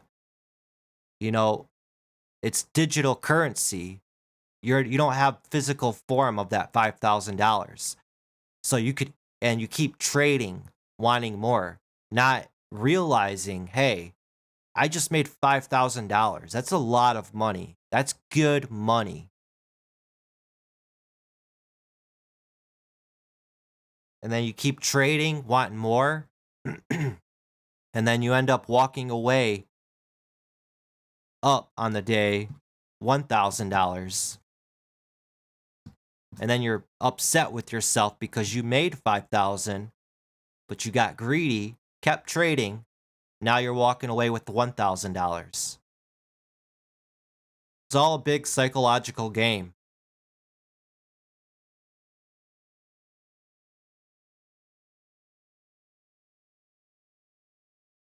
How much do I pay in taxes? I pay a lot in taxes. You pay more as a day trader in taxes.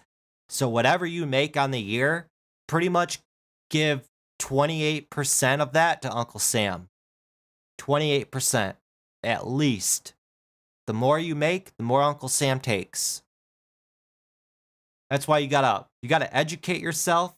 You gotta know the tax brackets. So you gotta get your LLC. You get tax benefits from that, having your own LLC. So Trading Learning 101, I make that into an LLC. It's a business. It's an official business. I get tax breaks because of that. And I pay myself on salary. And anything that I buy, like trade ideas, news feed, SEC, Flash SEC, all of that is business expenses. So I can write that off at the end of the year. You know, be strategic about your trading account and think of it as a business. That's why at the beginning of the masterclass, I said the first thing you should do is give your business and your trading account a name. That is your business. Treat it like one. And then you also apply for trader tax, trader act tax or something. And you get tax breaks for that also. Hire a money manager and a tax professional that deals with day trading taxes. It's a lot that goes into it. I wouldn't recommend doing it by yourself. I would recommend doing it once you start pulling in money. If you're losing money, you ain't got nothing really to worry about because Uncle Sam, he ain't going to take anything. You get like I think it's like 2,000 max you get to claim from your losses, if I believe.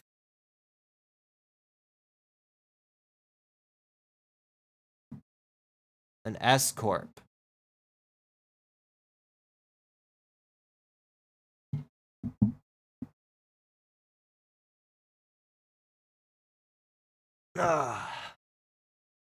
There's all kinds of videos on YouTube. Just YouTube day trading tax season, day trading tax tips, and it's a rabbit hole. You'll just dig down into it and just learn about it all. And be picky about who you let do your taxes. You know, don't go to like H&R Block. You know, H&R Block don't care. All of those people I think are volunteers.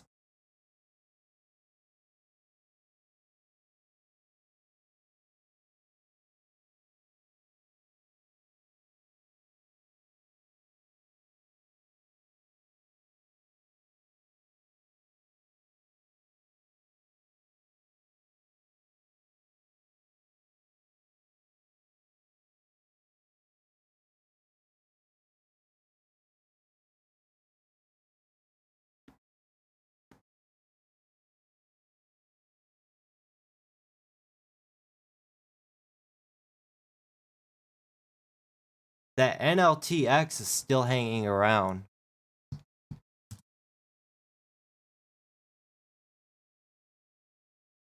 I'm not about to swing this into the weekend or anything. I always like to try to be cash at the end of the day and into the weekend.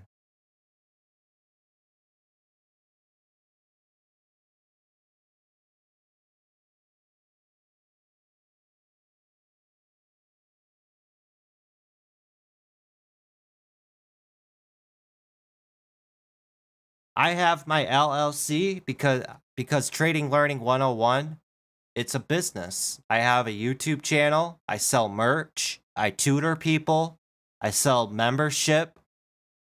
I have all of that stuff. I pay for trade ideas, Flash SEC. I have all kinds of write-offs at the end of the year.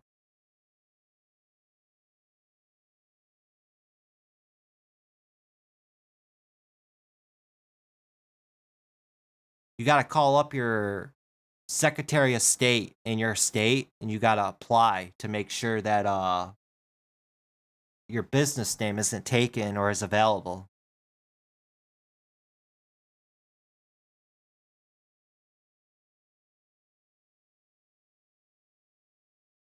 I will say though, have an LLC if you plan on having multiple streams of income. Like you have multiple things for you working. Like I also have a merch store. I have 2 merch stores from Streamlabs and Shopcart.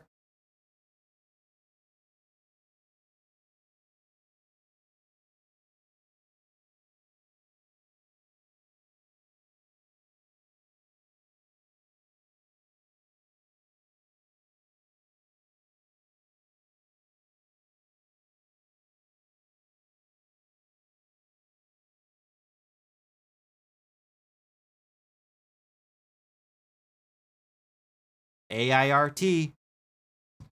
They they are probably not going to reopen. Did it get? No, it didn't get. Yeah, it did get halted. Yep. This isn't going to open again.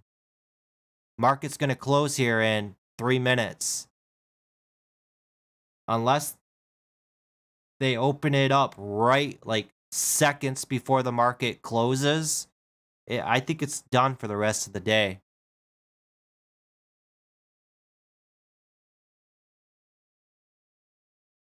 Be interesting to see what happens with that.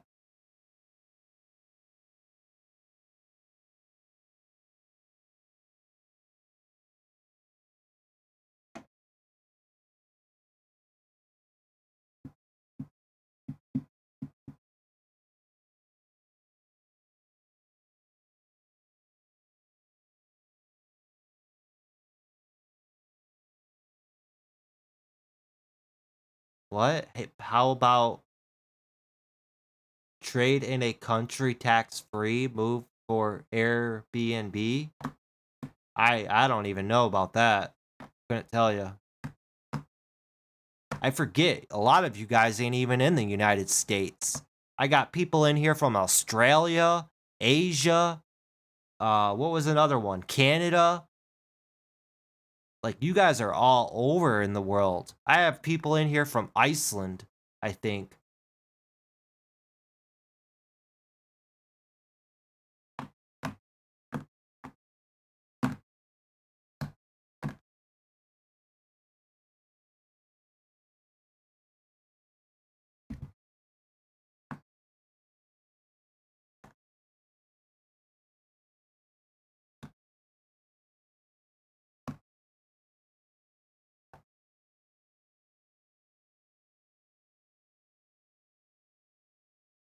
Wow, ENG all the way up to $3.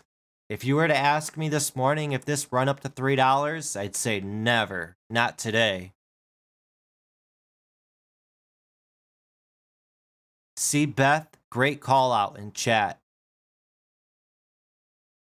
She called, or he called, I keep saying it's a she. I don't know why I keep doing that. But see, Beth called it out pre-market. ENG high watch for today. Pre-market. Good call out and good move all the way up to $3.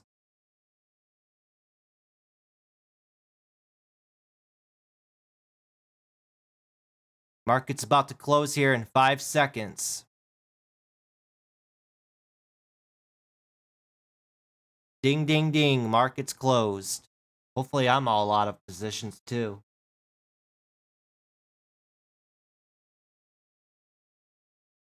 Yeah, I don't have any open positions. But awesome day today, guys. I didn't think we'd go all day from market open to market close. But a total of 3 trades. We were 3 for 3.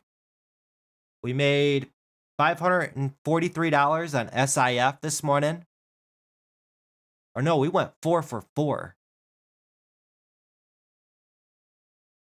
$543 on SIF. NLTX made $910. ID $1,880. And ASLE $32.70. That was 60 shares of ASLE. No open positions, going cash into the weekend. There's my trade here on ID. What a sick fade from 1082 all the way down to 8. Nasty.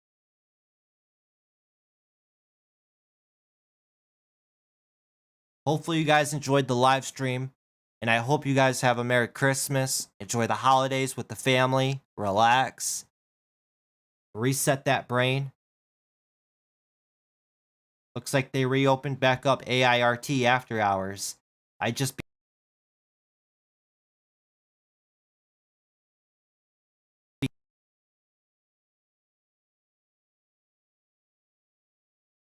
Market opens up on Monday. This is the next time the market will be open. Yep, on the 28th. And then the market will be closed on Friday, the 1st, for New Year's. Next week, I'm not going to be around as much. I know I say it all the time, but I cannot keep away from the market for the life of me. I'm going to try to take a couple days off next week. You guys may see me in the Discord chat. But if I don't see you guys, happy holidays, Merry Christmas, Happy New Year. Let's get out of this crazy 2020 and go into 2021. Fresh mind, new set of goals, and let's get it, guys.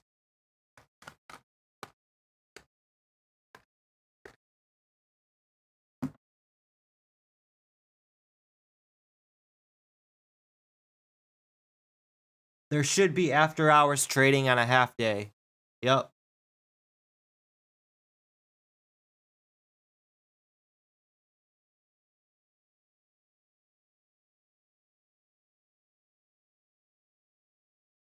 But all right, guys, thanks for tuning in with me. It was a pleasure trading with you all today.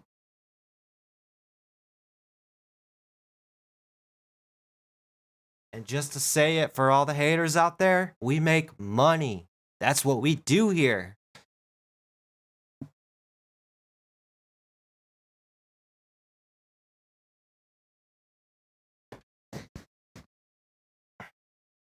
I've noticed I've been pulling in more money lately than Dekmar. I don't trade Forex, I just trade the equities market. I don't trade futures, I don't trade Bitcoin, I don't trade options. I just trade stocks. Straight up.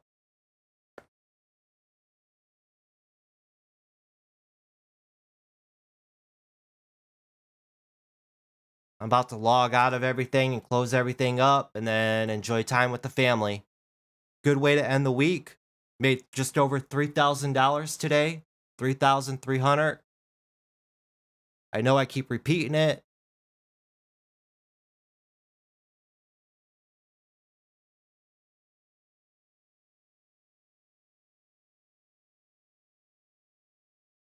Joe D says, very inspiring for a day like today, going into the new year. It's time to dig deep, take inventory, and get ready for a better future. I agree 100%. Prepare, get ready. Take next week off. I'm telling you guys, next week will probably be light in volume. So take it easy, reset, get that rest in, and then going into the new year, 2021, let's all get to work and get on that.